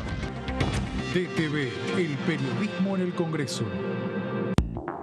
¿Cómo les va? Muy buenos días. Exactamente la hora 10 de la mañana. parece que es interesante entender que la asociación de libertad está asociada a ese rol del Estado que nos encerró 2 años. No a la libertad de expresión, como la pensamos o a la libertad de poder caminar por la calle. Que el Estado no me oprima. Claro, que el Estado no me oprima. Que no me obliga a... A la población hay que comunicarle las medidas y demostrar que están en el sentido de la propuesta de campaña, porque lo que votó el electorado argentino es el rumbo que proponía Javier Milei, y cada una de las actuaciones o apariciones públicas de sus funcionarios, dando a conocer medidas acerca de hacia dónde está encaminando ahora la administración, tiene que ser congruente con lo que se propuso. Y yo entiendo que el mensaje de Caputo de ayer es congruente con lo que decía. DTV, primera mañana, de lunes a viernes.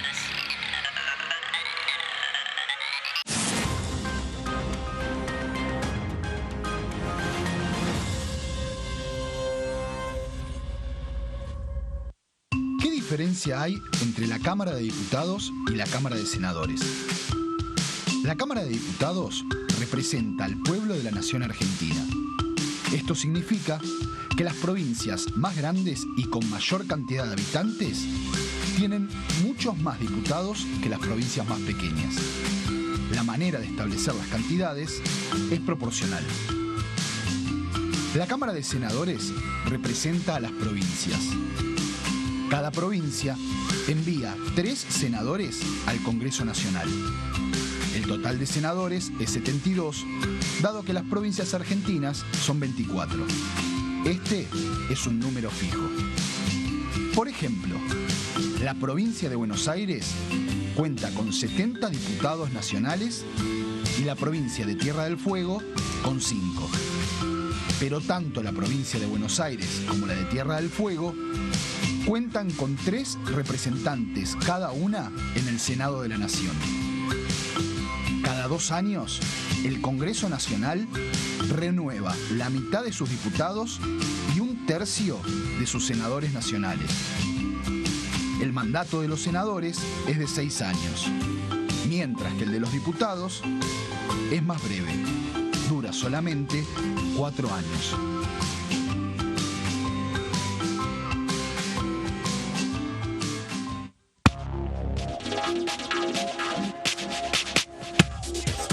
DTV es información, diálogo, análisis. DTV es federalismo, pluralidad de voces, libertad de expresión. DTV es todo lo que un país en democracia tiene que ser. DTV es tu voz en el Congreso. Este 2023, seguí eligiéndonos. DTV, el periodismo en el Congreso.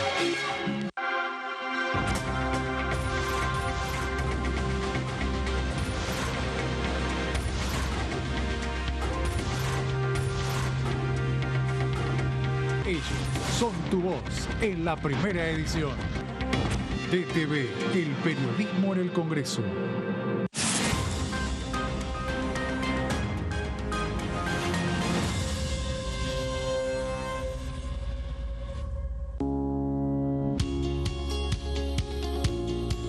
La Cámara de Diputados tiene 257 miembros.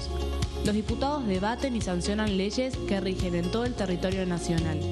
Algunas de las más importantes son el presupuesto de gastos generales del Estado, el Código Civil, el Código Penal, la forma en que se rige el trabajo, las jubilaciones, entre tantas otras. Además, controla y hace un seguimiento de las políticas del Poder Ejecutivo a través de la visita de diferentes funcionarios o el pedido de informes, así como la posibilidad de realizar juicios políticos a los funcionarios. La duración de los mandatos de los diputados es de 4 años y pueden ser reelegidos indefinidamente. Desde el momento en que asumen y hasta el final de su mandato, no pueden ser acusados, interrogados judicialmente, ni molestados por las opiniones o discursos que imitan desempeñando su mandato.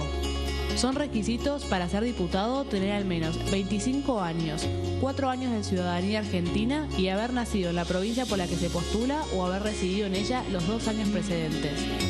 Se agrupan en bloques que expresan partidos políticos o afinidad ideológica. Existen también los monobloques integrados por un solo diputado.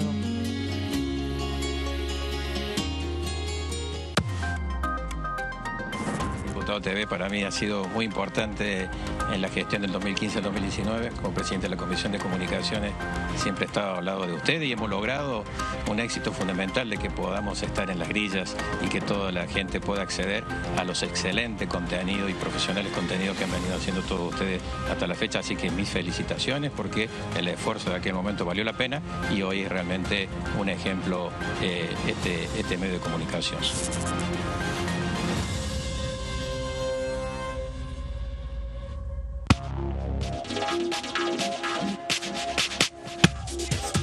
DTV es información, diálogo, análisis. DTV es federalismo, libertad de expresión, pluralidad de voces. DTV es todo lo que en democracia un país debe ser. DTV es tu voz en el Congreso. Este 2023, seguí eligiéndonos. DTV, el periodismo en el Congreso.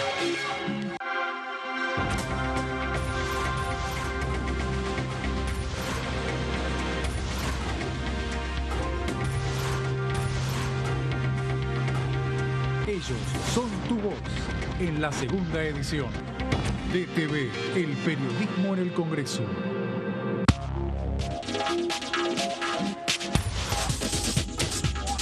DTV Entrevistas, viernes 23 horas.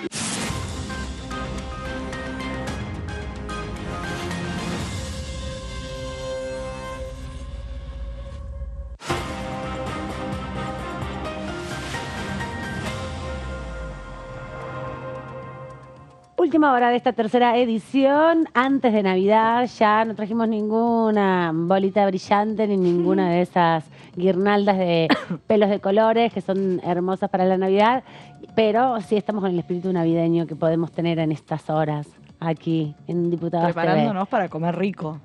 Sí, ¿no? ¿Ya tenés todos los planes? Sí. Las cositas dulces, ¿viste? Las almendras con chocolate y esas Sí. cosas que vienen en la caja La garrapiñada, navideña. la caja navideña, sí, este año acá no hubo caja navideña, dicho sea de paso, hubo más escasez en los lugares de trabajo, acá en el Congreso no hubo, para que también lo sepan, porque hay muchos trabajadores que no van a tener hoy esa posibilidad, ¿no? A vos te dieron caja navideña, a mí me En el dieron diario, también, sí. Sí, a sí, mí sí, en la sí, radio sí. me dieron, ¿ustedes le dieron? Ya la tengo que ir a buscar. Vos la tenés que ir a buscar, Para pero te Navidad dieron. ya no llego. En Voy la a llegar radio, para- Vos en la radio te dieron. Bueno, es parte de los privilegios de la casta periodística, podríamos decir, porque nuestros compañeros que están acá Se están no han acabando recibido. algunos, igual. ¿Eh? Se van acabando de a poco. Sí, ya se acabó, está todo derogado, esto todo estaba en los derechos laborales. Bueno, pero es un fin de semana para pasar en familia, comer. Sí. Veamos el lado positivo. Yo voy a decir otra cosa para agregar, A así, ver. Gringe, acá en la mesa de TV. Mi familia es judía, así que yo no celebro Navidad. Ah, tampoco vas a celebrar nada. Bueno, Bueno, yo soy muy atea, pero... Yo celebro en la yo no, pero celebro en la casa de mi suegra. Claro, vos estás en condiciones parecidas a mí, no Tal por el cual. judaísmo, pero sí Claro. por otras Y cercanías. depende de la época de mi vida, tuve muchas navidades que no las festejé, que me quedé solo en mi casa viendo la pared o Sí, viendo yo la también televisión, hacía eso. y otras en que las circunstancias, amigos o novias o lo que sea, Es verdad. terminaba acoplándome a un plan, pero nunca lo organizaba yo. Claro, cuando venís de familias que no festejan Navidad por cuestiones religiosas o ideológicas, hay una etapa de tu vida donde querés festejar todas Pero las claro, Navidades lo importante es la comida. y vas ya a está, celebrar, sí, esos obvio. ritos que tienen el cristianismo en particular. Pero bueno, estamos repasando antes de que venga Papá Noel, un Papá Noel flaco va a ser este del año 2023.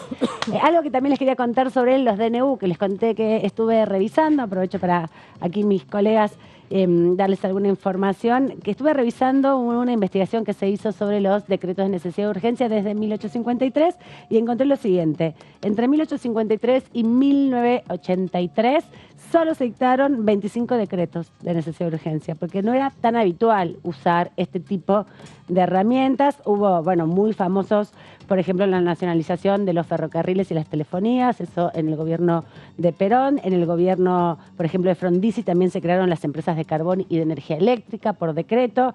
En el gobierno de Ilía, por ejemplo, se nacionalizó YPF, la primera nacionalización de YPF, porque estaba en manos de capitales ingleses. Pero también hubo historias difíciles entre el 83 y el 2010, que era este informe de la Universidad Nacional de Córdoba, que hubo más de 1000 decretos de necesidad y urgencia en ese momento, la mitad durante el gobierno de Carlos Menem, y el primero que se judicializó y que se le dio validez por parte de la Corte Suprema, que no se lo declaró inconstitucional, fue nada más y nada menos el decreto que estableció el plan Bonex, ese plan que le cambió a los ahorristas por unos bonos que, bueno, después hubo una defraudación importante por parte del Estado porque recibieron muy poquito de lo que habían tenido capitalizado durante muchos años de su vida. Así que ese DNU se judicializó, pero la historia cuenta que finalmente la Corte Suprema lo avaló. Referencia para tener en cuenta para los próximos meses sobre la judicialización de algunos DNU. Siempre está bueno repasar la memoria y ver cómo fueron las prácticas anteriormente. Cristina Fernández de Kirchner solo dictó en 8 años de gobierno 29 DNUs, y hoy en estas horas también se planteaba que Néstor Kirchner había firmado muchos decretos de necesidad y urgencia. La gran mayoría no tenían que ver con políticas que transformaran radicalmente la vida de los argentinos, sino, por ejemplo, con adelantamiento de feriados, con el establecimiento de fechas importantes como feriados nacionales, que se fueron ratificando a lo largo de los distintos años. Pero bueno, nos vamos a meter con este DNU de nuevo, ¿te parece? ¿Sabes qué? Hoy pensaba en eso, que comparaban, no, porque tal presidente hizo... Por ahí es un DNU con un único tema, es el plan Bonex, o por ahí es un DNU que te modifica 300 leyes. Así que es como una comparación tramposa. Claro. A veces plantear cantidad de DNUs por presidente, sino más bien el contenido y las implicancias que tiene en la sociedad, ¿no? Lo que también voy a decirte que hubo mucha judicialización de DNUs, muchos. La gran mayoría tuvieron resoluciones después de muchos años también. Por ejemplo, pasaron 10 años para algunos de los decretos que había establecido el gobierno de Carlos Menem para su resolución y declaración de inconstitucionalidad. O sea que el decreto estuvo vigente 10 años y luego hubo que retrotraer la legislación por la inconstitucionalidad, y ahí también se generan muchos problemas legales, ¿no? De eso vamos a hablar también. Bueno, y también algo que hablábamos con el diputado Paulón, que tiene que ver con que el Estado puede modificar o sacar una nueva ley vinculada con el mecanismo de los decretos de necesidad de urgencia, para que no sea tan complicado para el Poder Ejecutivo poder dar marcha atrás con una ley, una legislación que venga del Poder Ejecutivo, que ya sabemos que en esencia no es el espíritu de la Constitución que el Poder Ejecutivo legisle. Exacto. Pero bueno, son tareas que le quedan pendientes al Congreso, pero ¿no? Se habla mucho también de la necesidad de la transparencia y del republicanismo. Son discusiones que se pueden retomar y que pueden ser importantes en términos de garantizar mayor transparencia, ¿no? La privatización de muchas empresas generan cierta oscuridad, porque si no, el Estado no controla también a las empresas, no sabes en qué gastan la plata. Sí, igual me comentaban algo de por qué podés impulsar una privatización a través de un DNU, que vos decís, pero no es urgente, no vino un tornado y se llevó la empresa. No, lo que me planteas es, si vos anunciás que vas a privatizar una empresa, se te puede depreciar muchísimo, entonces es la herramienta que se usa para justificar eso, ¿no? Por eso le podés encontrar un argumento a todas y cada una de los ítems que se introdujeron en este decreto. Tiene 83 páginas y se modifican o derogan unas 300 leyes, entre ellas la que conocemos como Ley de Tierras, que es la ley 26.737, que en realidad se llama de tierras rurales, que se aprobó y promulgó en el año 2011, cuando Cristina Kirchner era presidenta de la Nación. Después en el año... segundo mandato, digamos. Ya es su segundo mandato. Ahí. Exactamente.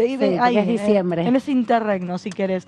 Después en el año 2016 se modificó a través de un decreto esta misma ley. Bueno, vamos a hacer un repaso general. Es un tema muy interesante porque uno tiene cierto, o por lo menos hablando con colegas, pensamos que había cierta extranjerización de las tierras por ahí más en la Patagonia, pero no. Resulta que no, después las vamos a ir viendo.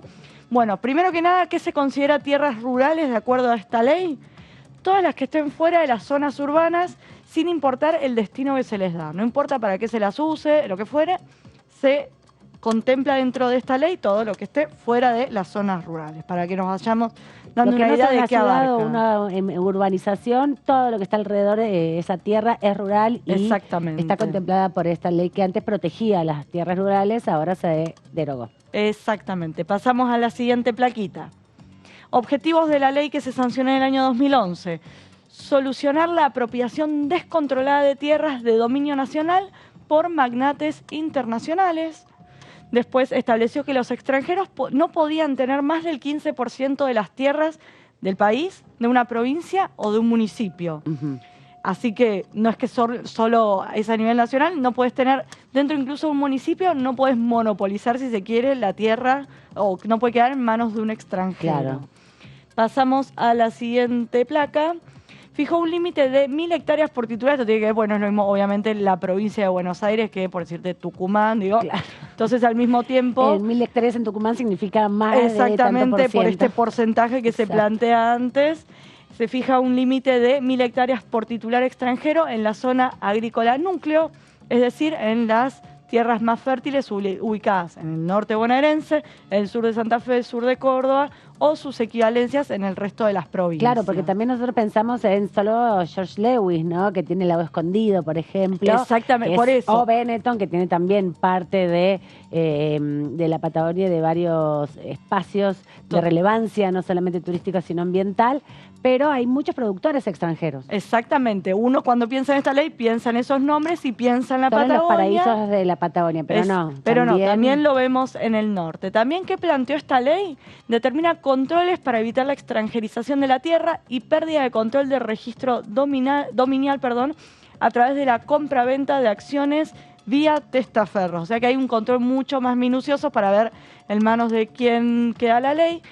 El Estado debía autorizar, cuando se sancionó esta ley, se empezó a establecer que el Estado debe autorizar la compra-venta a través de un certificado de habilitación. Se volvió... Ahora te lo van a hacer digital, podés comprar cualquier pedazo, si como la BTV y todo eso. El Estado empezó a controlar mucho más la venta de tierras, por eso, obviamente, después vamos a ver... Porque antes lo hacías simplemente con un escribano, le pagabas a un escribano... Como una casa, por decirte. Claro, anotabas como propia una tierra y en el registro de tierras, entiendo, tenías que habilitarlo. Exactamente, bueno, esto hace todo un control mucho más minucioso para, obviamente, poder hacer que la ley se cumpla. Eso pasaba, ¿no? Hasta el miércoles. Hasta el miércoles, exactamente. Pasamos acá. Ahí está, ¿ves? Se creó el Registro Nacional de Tierras Rurales, que esto es lo que decimos que no existía, bajo la órbita del Ministerio de Justicia, a fin de saldar el profundo déficit de información sobre la posesión de terrenos.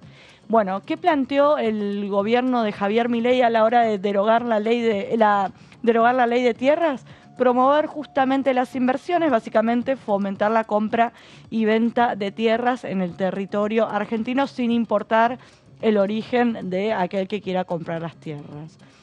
Datos, vamos con algunos datos que acá es donde rompe uno con el mapa mental que tenía. Según la última actualización del gobierno que se publicó en el año 2022, Salta lidera el ranking de provincias con mayor cantidad de tierras en manos de extranjeras, con el 11,56%. O sea, en ninguna provincia se supera este 15% que pone como tope la ley exactamente. Y después le sigue Misiones con un 11%, después San Juan, Corrientes, Mendoza, Catamarca y por último Santa Cruz. Así que esos son los datos de las provincias que están en manos de extranjeros. Claro, sí, Santa Cruz aparece bastante postergado, digamos, que es la primera provincia patagónica que aparece en este ranking. Exactamente, uno se imagina Patagonia, bueno, aparece allá, aparecemos lejos los patagónicos, pero bueno, un poco esto, lo que a partir de esta ley se pudo tener estos datos, por ejemplo, pues se llevó adelante el registro, bueno, mientras esté vigente este decreto, esta ley no va a regir más. Exacto, bueno, y también que paradigmático, ¿no? Que sea Salta, una de las provincias más desiguales y más empobrecidas de la Argentina, la que está con mayor cantidad de extranjerización de tierras, es además un polo productivo de vinos muy importante de la Argentina, así que en definitiva, bueno, sí, también preocupa. Es un manantial de reservas de litio también, además, así que seguramente va a ser muy buscado, muy codiciado por los buscadores de tesoros, ¿no? Bueno, grandes empresas multinacionales que van a querer ir ahí a explotar estos yacimientos que son fuentes de generación de grandes riquezas. Exactamente. Vamos a repasar un poco y adelantarles lo que van a ver esta noche en Ecoagenda. Recuerden que a las 23 está Ecoagenda, lo que salió ayer, claro, hoy están las entrevistas de Horacio Embón. A las 23 horas vamos a repasar lo que pudieron ver ayer para que vayan luego al canal de YouTube de DTV y puedan ver el programa entero que conduce nuestra compañera y colega Lourdes López. En este caso estuvo entrevistando al diputado Martín Maqueira del Bloque Pro de La Pampa, hablando de derecho ambiental y hablando también de los desafíos hacia adelante para el cuidado del ambiente. Por un lado, la generación de gases que los basurales emiten, ¿no? Metano, dióxido de carbono, con la quema también de la basura, que muchas veces es provocada, pero otras veces también es por la simple combustión de todos los desechos que vamos dejando, con lo cual tenemos un impacto muy fuerte en el ambiente en cuanto a nuestra capa de ozono, pero también a nuestro ambiente más próximo, ¿no? Al aire que respiramos, porque muchas veces estos basurales están muy cerca de las localidades. No pensemos quizás en las grandes ciudades que los tienen un poco más ordenados o más alejados, pero en mi provincia o en mi ciudad en General Pico está apenas a unos kilómetros y un día que hay viento y por supuesto se prende fuego la basura y los residuos, bueno, todo eso viene hacia la ciudad, con lo cual tenemos un primer impacto en la contaminación del aire que respiramos y de las emisiones al ambiente. Un segundo impacto también es sobre los acuíferos que puede haber o sobre la tierra, porque todos esos basurales derraman líquidos, derraman metales, derraman tóxicos en la tierra y por supuesto todo eso, si llega a haber un acuífero cerca o debajo del mismo basural, bueno, puede ser contaminante. Todos esos envases de plástico, por supuesto que son de polietileno, digamos, de derivados del petróleo, bueno, todo eso genera, por supuesto, un impacto, porque muchas veces esos plásticos se usan una sola vez o no se llevan a reciclar. Por eso la importancia también de la industria que está atrás, de buscar que esos plásticos que van a generar sus próximas botellas, bueno, sean de material reciclado. Hay muchas industrias que están avanzando en esto y hay una conciencia mucho mayor. Lo que se quiere con esta ley es respaldarlos también, que haya también esa responsabilidad de ir buscando que cada vez más porcentajes de esos plásticos sean de material renovable o reciclado, y que también no solo, digamos, el consumidor, sino también a ese productor que genera ese envase pueda tener una cadena de seguimiento y lograr que de alguna manera no termine en un tacho de basura, digamos, y termine en un relleno sanitario, sino que se pueda reciclar. Esta ley, que por supuesto hay un debate en cuanto a cómo se financia, si hay que poner una tasa, si hay que darle exenciones, que es lo que nosotros creemos, ¿no? Exenciones a esa industria que recicla, nos parece que es mejor fomentarlo a través de una reducción impositiva y no de una multa o de una carga tributaria, sobre todo en la Argentina actual. Bueno, ese es el debate que no se pudo llevar a buen puerto el año pasado y esperemos que se pueda seguir debatiendo el año próximo. El más importante del hidrógeno verde es que podría suplantar al petróleo, a los combustibles que uno carga en el auto, que uno carga en un avión, a los combustibles que generan muchos gases de efecto invernadero. Sería en este caso un vector energético, un combustible que podría suplantarlo, y al ser generado este gas a través de energías renovables no generan gases de efecto invernadero, es decir, no emite carbono cuando se quema ese combustible, con lo cual a priori es importantísimo porque podría suplantar a futuro, digamos, ¿no? Pero el petróleo en toda la cadena. Además es un vector energético, es decir, que yo lo podría trasladar.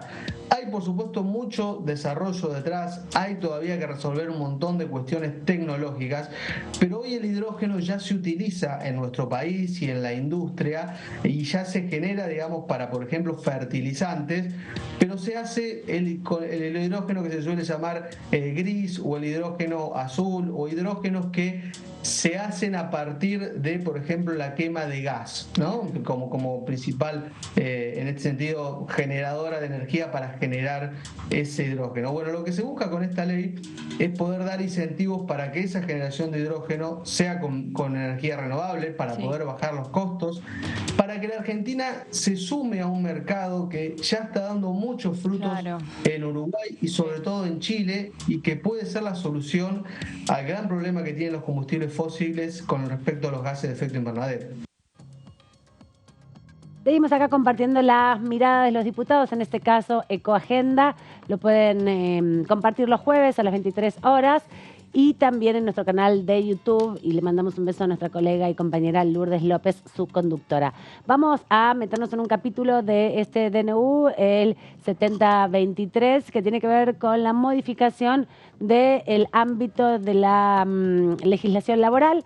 Una de las principales arterias de este DNU que afecta la vida de todas las personas, estén registradas o no, porque los estándares también que se dan con el trabajo registrado son parámetros para las discusiones particulares que se tienen por fuera del ámbito laboral también registrado. Así que, bueno, ahora estamos todos iguales, sin derechos laborales casi o aproximadamente en las mismas condiciones. Nos vas a contar, Gaby, cómo es esa enumeración de leyes que se derogan y se modifican del ámbito laboral a partir de la presentación y publicación del DNU que firmó Javier Milei y todos sus ministros. Hice un punteo de algunos de los cambios que se vienen en relación a lo que es la reforma laboral o modernización laboral, como también le dicen dentro del gobierno de Javier Milei. Estamos hablando de algunos de esos puntos del DNU 70-2023, que tiene 366 artículos, y un tema importante tiene que ver justamente con esto, Amanda, que te digo que más allá del tema del DNU, consultando con varios diputados aquí en la Cámara, de distintas fuerzas políticas, acuerdan muchos de ellos con algunos de los puntos que se plantean. Recordemos que ya durante el gobierno de Mauricio Macri se había querido llevar adelante una reforma laboral donde no fue posible a partir de las negociaciones que empezaron a establecer con los principales dirigentes de las centrales sindicales, que se oponían a muchos de los planteos que hacían en ese momento desde el gobierno de Cambiemos. Por lo tanto, muchos de los diputados y diputadas que conformaban Juntos por el Cambio tienen cierto acuerdo con la necesidad de llevar adelante una reforma laboral de estas características. Obviamente el cuestionamiento, como hemos escuchado hasta ahora, tiene que ver con que esas reformas se tienen que hacer a través de leyes que se tienen que discutir aquí en el Congreso y no a partir de un DNU. Dicho esto, algunos de los puntos más sobresalientes de este DNU es que se modifica la extensión del periodo de prueba, que pasará de 3 a 8 meses. Actualmente el periodo de prueba es de 3 meses y lo que plantean es que por lo menos sea de 6 meses, sino a 8 meses este periodo de prueba que tienen cada trabajador o trabajadora cuando ingresa a un empleo para empezar justamente a trabajar. Después también se reducen las indemnizaciones a partir de limitar el componente salarial o remunerativo que se toma en cuenta para el cálculo de las indemnizaciones. ¿Qué quiere decir esto? Que no se van a contemplar, por ejemplo, los tickets canasta, los vales alimentarios y bonos anuales, entre otras cuestiones. Al momento de pagar una indemnización, las empresas lo que suelen tener en cuenta, además del salario del trabajador o la trabajadora, son justamente estas otras cuestiones, claro, que muchas veces los trabajadores perciben que es un salario indirecto, claro, que es los tickets canasta. Yo no conozco ya mucha gente que cobre tickets canasta, pero en algún momento incluso algunos trabajos te pagaban la mitad del sueldo. Bueno, hubo una denuncia de Mariano Recalde, antes de ser diputado, antes de ser funcionario de Aerolíneas Argentinas, cuando solamente era un militante y un abogado, donde a través de una cámara oculta pudo demostrar la negociación que se hacía espuria para quedarse con el salario de los trabajadores y pagarle una gran cantidad de dinero en ticket canasta, vulnerando, bueno, obviamente el derecho a una remuneración en moneda nacional por un lado y por otro lado las negociaciones que se hacían con las empresas para que eso sucediera, ¿no? Sí. Y también, bueno, como decimos, vales alimentarios, bonos anuales y eso que en muchas empresas esto se da, como te decía, como una manera indirecta salarial, que, bueno, justamente cuando llega el momento de la indemnización se tiene en cuenta. Después, otro de los puntos importantes, creo que lo vemos en la próxima placa que estuvimos hablando un poco, bueno, se van a reducir las multas por registración. Este es otro de los puntos importantes que destacan en el DNU. Algo que te diría que generó bastante discusión este punto, más allá del DNU, porque lo que dicen es que si se reducen las multas por registración, muchas empresas no van a tener a sus trabajadores en blanco como corresponde, o van a sentir que no pasa nada si tienen trabajadores en negro, claro, en ese sentido. Van a legitimar esa práctica. Claro, que va casi a contramano de uno de los planteos que se vienen haciendo desde distintas fuerzas políticas, diciendo que es necesario de alguna manera luchar o combatir el empleo en negro, y que es uno de los grandes problemas que tenemos acá en nuestro país, donde hay un porcentaje muy alto de trabajadores que no están registrados.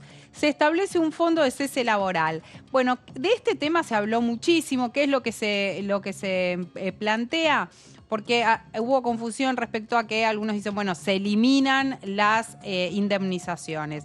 Lo que plantean es que en lugar del actual sistema de indemnizaciones, se puede adoptar lo que tiene que ver con este fondo de cese laboral. No queda muy claro si es obligatorio, por momentos dice que es opcional, que cada gremio puede la mochila optar. austríaca. Sí, que cada gremio puede optar si le conviene un fondo de cese laboral en lugar de lo que es el actual sistema de indemnizaciones. ¿Qué es lo que toma? Toma el modelo de la UOCRA, y ahí hay, bueno, también una discusión respecto a que en el caso de la UOCRA, por la particularidad de lo que es el trabajo de la construcción, claro, funciona un cese laboral de estas características, pero que no se puede traspolar esto a otros tipos de trabajos. Porque tienen momentos donde tienen trabajos constantes en una obra, después por ahí hay periodos donde no tienen una cotidianidad de funciones laborales, y en esos periodos es donde funciona este seguro, ¿no? Temporarios. Claro, es un trabajo a término, en definitivo. Tienen término de la obra que se está desarrollando. Claro. Si no, no están contratados permanentes. Claro. Sí. Bueno, lo que te decía es que ahí lo que plantea es que la decisión es de manera voluntaria acogerse a este sistema o no. Y después, creo que no lo puse en las placas, pero que hay otro punto que es importante, que lo mencionábamos antes, que tiene que ver con la limitación del derecho a huelga, sí, ¿no? Que no se dice en ningún momento estrictamente esto en el DNU, pero ¿qué es lo que pasa? Contábamos antes que muchos trabajadores y trabajadoras pasarían a ser parte de aquellos servicios esenciales que sí limitan el derecho a huelga, en el sentido de que tienen que garantizar un 75% de esa labor. Como una guardia mínima, trabajo, digamos, sí, pero es bastante es muy alta, 75%. Uno piensa en una escuela, sí, donde los docentes quieren hacer un paro, una huelga, poder cubrir el servicio educativo en esa escuela en el 75% es muy alto, y por lo tanto termina limitando el derecho a huelga. Digo esto porque no se dice directamente en ese sentido. ¿Y cuál es el otro problema? Que uno podría decir, bueno, son algunos trabajos los que pasan a ser servicios esenciales. Te cuento los que dice el decreto. El decreto dice que se considerarán como esenciales a los servicios sanitarios y hospitalarios, a los de transporte y distribución de medicamentos e insumos hospitalarios y los servicios farmacéuticos, de producción, transporte y distribución y comercialización de agua potable, de gas y otros combustibles y energía eléctrica, de telecomunicaciones, que se incluye internet, comunicaciones satelitares, aeronáutica, tráfico aéreo, portuario, servicios aduaneros, migratorios. Todo. El comercio exterior, el cuidado de menores y acá dice algo muy importante que es el de educación de niveles guardería, preescolar, primaria y secundario como educación especial. Este punto en particular, lo que tiene que ver con educación, es algo que se dio una discusión muy grande durante la pandemia y donde aquellos integrantes de lo que era el interbloque Juntos por el Cambio venían planteando de manera muy fuerte, no eran los únicos opositores que en ese momento le planteaban al gobierno de Alberto Fernández que era necesario declarar como un servicio esencial la educación y por lo tanto en ese sentido se limitaba el derecho a huelga de los maestros y maestras, algo con lo que no estaban de acuerdo en el peronismo. Veremos ahora qué pasa en caso de que esto llegue como una ley o quede en el decreto tal cual como está y vemos si se acompaña o no. Pero te digo que en términos generales es algo compartido por un sector importante del radicalismo, del PRO, de la coalición cívica y de otras fuerzas políticas que vienen planteando. Me detengo en esto de la educación porque es algo que se ha discutido, hay proyectos de ley presentados en ese sentido.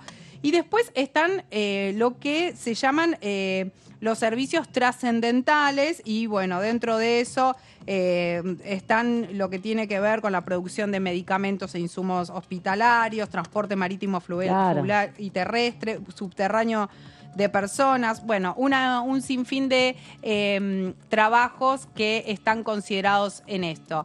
Me parece que hay varios de los puntos de lo que tiene que ver con la reforma laboral que coinciden con algunas cosas que se han querido hacer durante el gobierno de Cambiemos.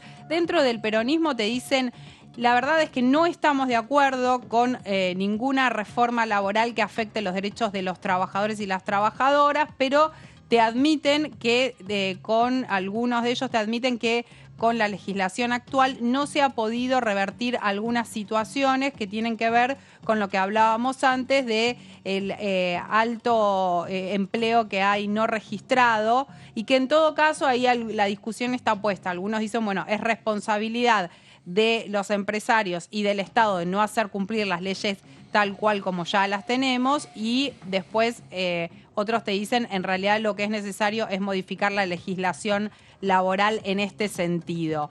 Me parece que otro de los problemas que asoma respecto a este punto en particular del DNU tiene que ver con lo que son las centrales sindicales que ya se han reunido aquí en la Cámara de Diputados, se reunieron con los legisladores de Unión por la Patria, mantuvieron reuniones entre ellos, coordinaron con la CGT, con la CTA, una movilización que van a hacer la semana próxima, el miércoles próximo, y donde también decidieron recurrir a la justicia justamente para hacer una presentación, un recurso de amparo por este tema. Sí, a esto de las modificaciones de la legislación laboral se le suman varias cuestiones más que están vinculadas, modificaciones en la ley de asociaciones sindicales, con restricciones para ejercer el derecho a las huelgas, a las asambleas, a la discusión o a las acciones para reclamar mejores condiciones laborales, las modificaciones en el trabajo, en el régimen de trabajadoras de casas particulares, que también tienen modificaciones específicas en el régimen de licencias, en el régimen de trabajo agrario. Hay una cantidad de modificaciones que se suman a esta síntesis que nos hacía Gaby, que tienen que ver también con la legislación laboral, no directamente con una reforma, como bien marcabas vos, pero sí que se afectan particularidades de determinados trabajos, ¿no? Y eso va dando cuenta de esta estructura que también tiene la organización sindical. Quien estuvo hablando del DNU y del trabajo es el diputado Galimberti, del radicalismo de la provincia de Entre Ríos, y de esta manera se expresaba. Daría la sensación que en la Argentina que hoy tenemos, donde independientemente de los números que muestran, donde el desempleo habría caído. Cuando uno lo mira en términos históricos, desde el 2011 hasta ahora, la cantidad de trabajadores es prácticamente la misma, se ha incrementado muy poco el último tiempo, pero en realidad cuando uno hace el comparativo entre la cantidad de aportantes al sistema previsional, al SIPA, y la cantidad de habitantes, nosotros seguimos con el mismo nivel de ocupación desde el año 2011, hace más de 10, 12, 13 años que estamos prácticamente en los mismos porcentajes. Esto nos marca básicamente que existe un problema de la realidad en la estructura económica de la Argentina que no está generando trabajo. Bueno, en este sentido hay diferentes ideas, bueno, se habla de reforma laboral, algunos hablan de un concepto muy amplio y particularmente soy de los que cree que hay que tomar en cuenta algunas características que tiene la economía en la Argentina y que no se pueden soslayar. Hoy no es lo mismo legislar, parece una cuestión que muchos la dicen, pero que básicamente uno encuentra que en la micro y la pequeña empresa, estoy hablando específicamente de aquellas, cuando digo micro y pequeña empresa, hablo de los pequeños comercios, de los pequeños emprendimientos que estarían en condiciones de generar 1, 2, 3 puestos de trabajo. Yo no tengo duda que si hay un mecanismo que facilite la contratación, donde creo que tiene que haber sin quitarle derechos al trabajador, pero sí hay que trabajar respecto a lo que tiene que ver un poco con los gremios, respecto al esfuerzo que debe hacer el Estado desde el punto de vista de algunos aportes de la patronal, que tranquilamente durante los 2 o 3 primeros años se podrían dejarlo de tomar, tratando de normalizar un mercado donde la informalidad es muy alta. La Argentina hoy tiene índices en términos económicos de informalidad del 50%. Por tanto, me parece que esta circunstancia hay que tenerla en cuenta. Las características del empleador son muy importantes. Yo hablo específicamente en este caso de la micro y la pequeña empresa, y por supuesto también ver las cuestiones vinculadas. Bueno, se trata de gente que no tiene trabajo. Somos autores inclusive allí con Fernando Carvajal de un proceso, de un proyecto vinculado a personas de hasta 30 años, o aquellos que hace más de 10 años que no tienen ningún trabajo, que han salido, al menos desde el punto de vista del mercado de trabajo registrado, la posibilidad de que tengan algún tipo de incentivo para favorecer su contratación. Estamos conversando acá mientras ustedes también van disfrutando de las reflexiones de los diputados y diputadas sobre la publicación de este DNU, de este decreto de necesidad y urgencia, que abarca más de 300 leyes, tiene 84 páginas, ¿no? 86 páginas. Creo, pero bueno, incluye las tiene firmas. 300 y pico de artículos. 366. 366 artículos, pero modifica 330 leyes. Y porque hay derogaciones, modificaciones, o sea, es bastante amplio en eso. Y en algunos casos, hay modificaciones de un artículo. Claro, de incisos, ¿no? O en la ley de fuego, esto lo marcó Graciela Camaño en Twitter, creo que era en la ley de combate al fuego. Que está, Graciela Camaño en Twitter pero con ese hizo tema. una lectura del decreto y ella... No olvidemos que por DNU no se puede legislar en materia penal, tributaria, sobre partidos políticos y reformas. Bueno, entonces, ¿qué pasa? Creo que era en la ley de fuego que se deroga toda la ley, menos los artículos que tienen que ver con una pena, ¿no? Entonces, se deroga toda la ley salvo el artículo tanto. Y es una artilugia, Y ¿no? sobre...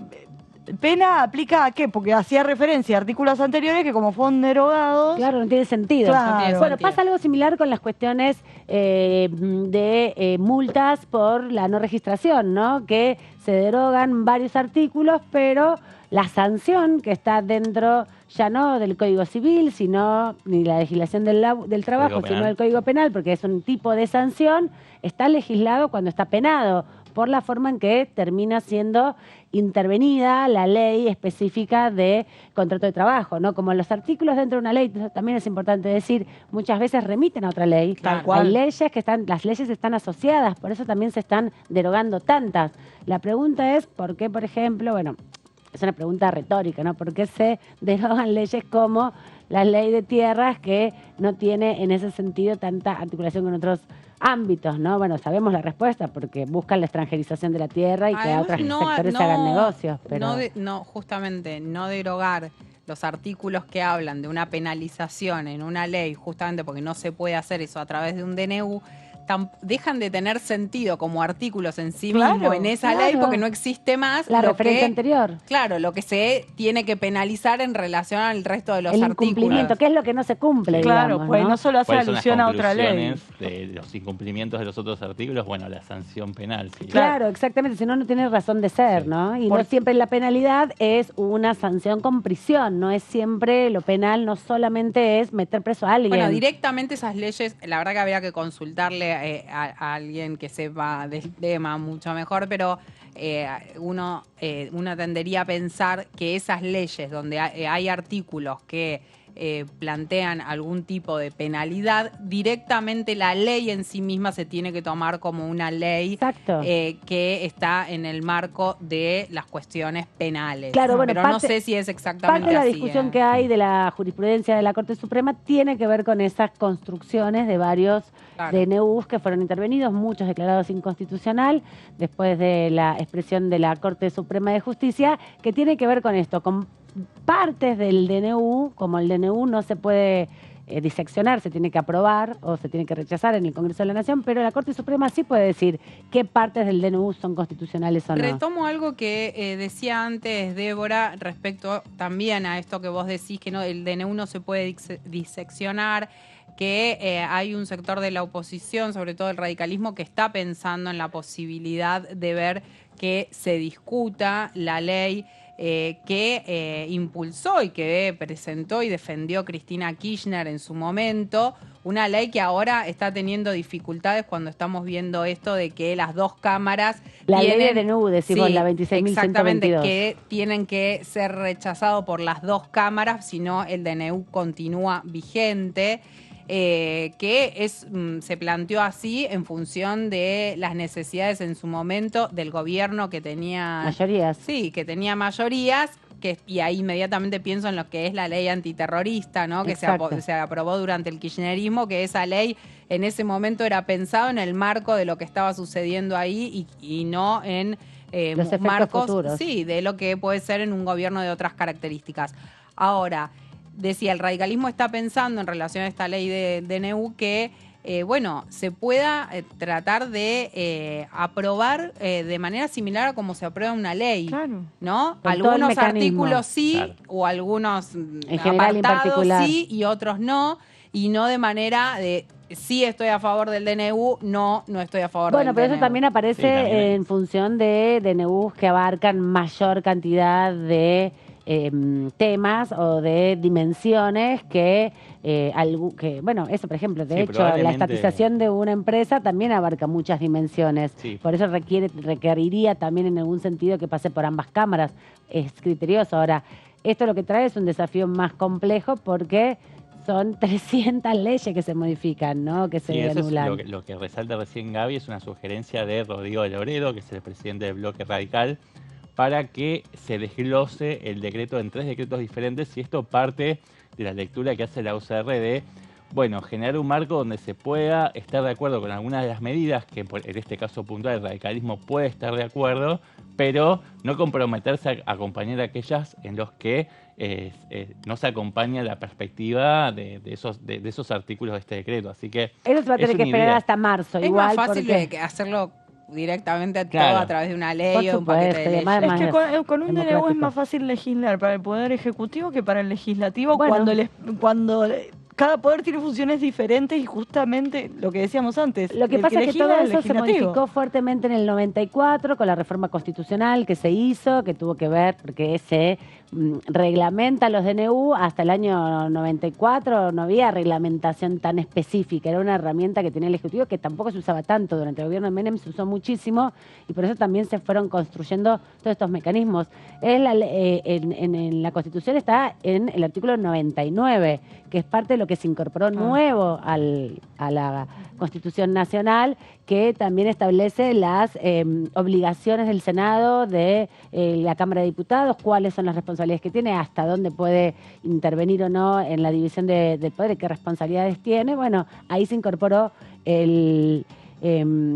la reglamentación, la primera reglamentación o la definición más clara de los DNU a través de ese artículo que creo que es el 99, inciso 2 o inciso, ahora me voy a fijar porque me lo leí, me lo estudié todo hoy más temprano, que, bueno, es esto, justamente, la Constitución Nacional establece que los decretos no pueden reglamentarse en materia penal en el artículo en el inciso tercero del artículo 99. Otra cosa que establece en el artículo 4, 17 y 52 del artículo 99 de la Constitución Nacional es la materia electoral y los regímenes de partidos políticos y también los tributarios. Así que, y estableció también ahí los 10 días para que el jefe de gabinete lo envíe. Antes no había plazos. Exactamente, y no olvidemos que por más que el Poder Ejecutivo envíe el DNU a la comisión como se tiene que hacer, eso no significa que necesariamente, obligatoriamente el Congreso los deba tratar. De hecho, el primer decreto que firmó Alberto Fernández fue en el año 2019 y la comisión bicameral lo trató en el año 21 y finalizado el gobierno de Alberto Fernández quedaron 60 decretos de necesidad de urgencia que jamás fueron tratados en una comisión que era presidida y en la que... Claro, ¿quién presidía el esa oficialismo, comisión? Marcos Clery. ¿Y ahora quién la va a presidir? Bueno, esa es probablemente la oposición. Bueno, pero no estoy juzgando nada, yo lo que estoy diciendo es que no necesariamente se cumplen los plazos. Se cumplen los plazos o el Congreso toma parte en el decreto de necesidad y urgencia. O sea, no es que se envíe necesariamente, se va a tratar. Ahí lo que sí analizaría es teniendo en cuenta este tipo de decreto que modifica tantas leyes y deroga tantas leyes, si va a haber margen para que el Congreso no lo trate y lo deje, sobre todo porque también sabemos que van a haber muchas presentaciones en la justicia y es necesario que se expida para ver si se puede por eso me pareció no. interesante lo que decía Paulón. El rol del Congreso se va a conocer con este DNU. Si toma partida y se siente involucrado. Las movilizaciones sociales que están habiendo en las inmediaciones del Congreso y en muchos puntos del país también tienen que ver con interpelar y exigirle a los legisladores que estén a la altura de las circunstancias y que cumplan con su rol de control, ¿no?, de los actos de gobierno del Poder Ejecutivo. Hoy hablaba con la senadora Krexler en Radio Nacional y ella explicaba toda esta situación que hay que reordenar de los decretos de necesidad y urgencia porque, bueno, ha habido definiciones que se dieron en los distintos gobiernos desde la recuperación democrática hasta ahora y desde la Constitución del 94, insisto, un momento importante porque era otra la configuración también de la política en aquel entonces, había partidos nacionales, había acuerdos políticos entre los partidos nacionales, de hecho así se constituye la reforma constitucional, ¿no?, con el acuerdo del Pacto de Olivos, y no era un universo, como bien decía Gaby, como que se legisla como al corto plazo, no se entendía ni se miraba en términos de la perspectiva hacia futuro, y esta nueva realidad, ¿no?, un presidente que no tiene mayorías, una forma de llegar a las elecciones con alianzas políticas de partidos, sino con estructuras ya tan consolidadas. Pero esto me lo dije una vez en el colegio hace muchos años y me cuando quedó se enseñaba grabadísimo. instrucción cívica. Claro, que es, las leyes quedan y los gobiernos pasan. Parece una obviedad, pero con el correr de los años te das cuenta que cuando Cristina Kirchner impulsó esa ley, estaba pensando en la realidad de ese momento. Claro, o la ley antiterrorista. O cuando se pensó en, no sé, bajar la edad para que voten los jóvenes. Capaz el que la impulsó dijo, uy, nos conviene porque los jóvenes nos siguen más a nosotros. Y eso, digo, después le jugó en contra. Digo, cosas, no sé, las que se me vienen a la mente. Sí, igual la participación popular siempre yo la celebro en ese sentido. Pero que digo, vote todo el mundo, salga bien, salga mal, me guste más, me guste menos. Pero yo intuyo que la persona que lo pensó de haber dicho nos conviene. Que se impulsan por realidades coyunturales que no necesariamente después se sostienen. Sí. Bueno, hemos llegado al final, compañeros. Terminó el día, terminó la semana, terminó el año casi. Faltan 5 días, 4 días hábiles. La semana próxima, martes, miércoles, jueves y viernes. Que tengan feliz Navidad, felices fiestas a los tres. Muchas gracias, que lo pasen bien. Igualmente. Que lo disfruten. Quédense acá en DTV, que todavía hay un poco más de información para pasar el día y nos reencontramos el martes cuando retomemos las actividades.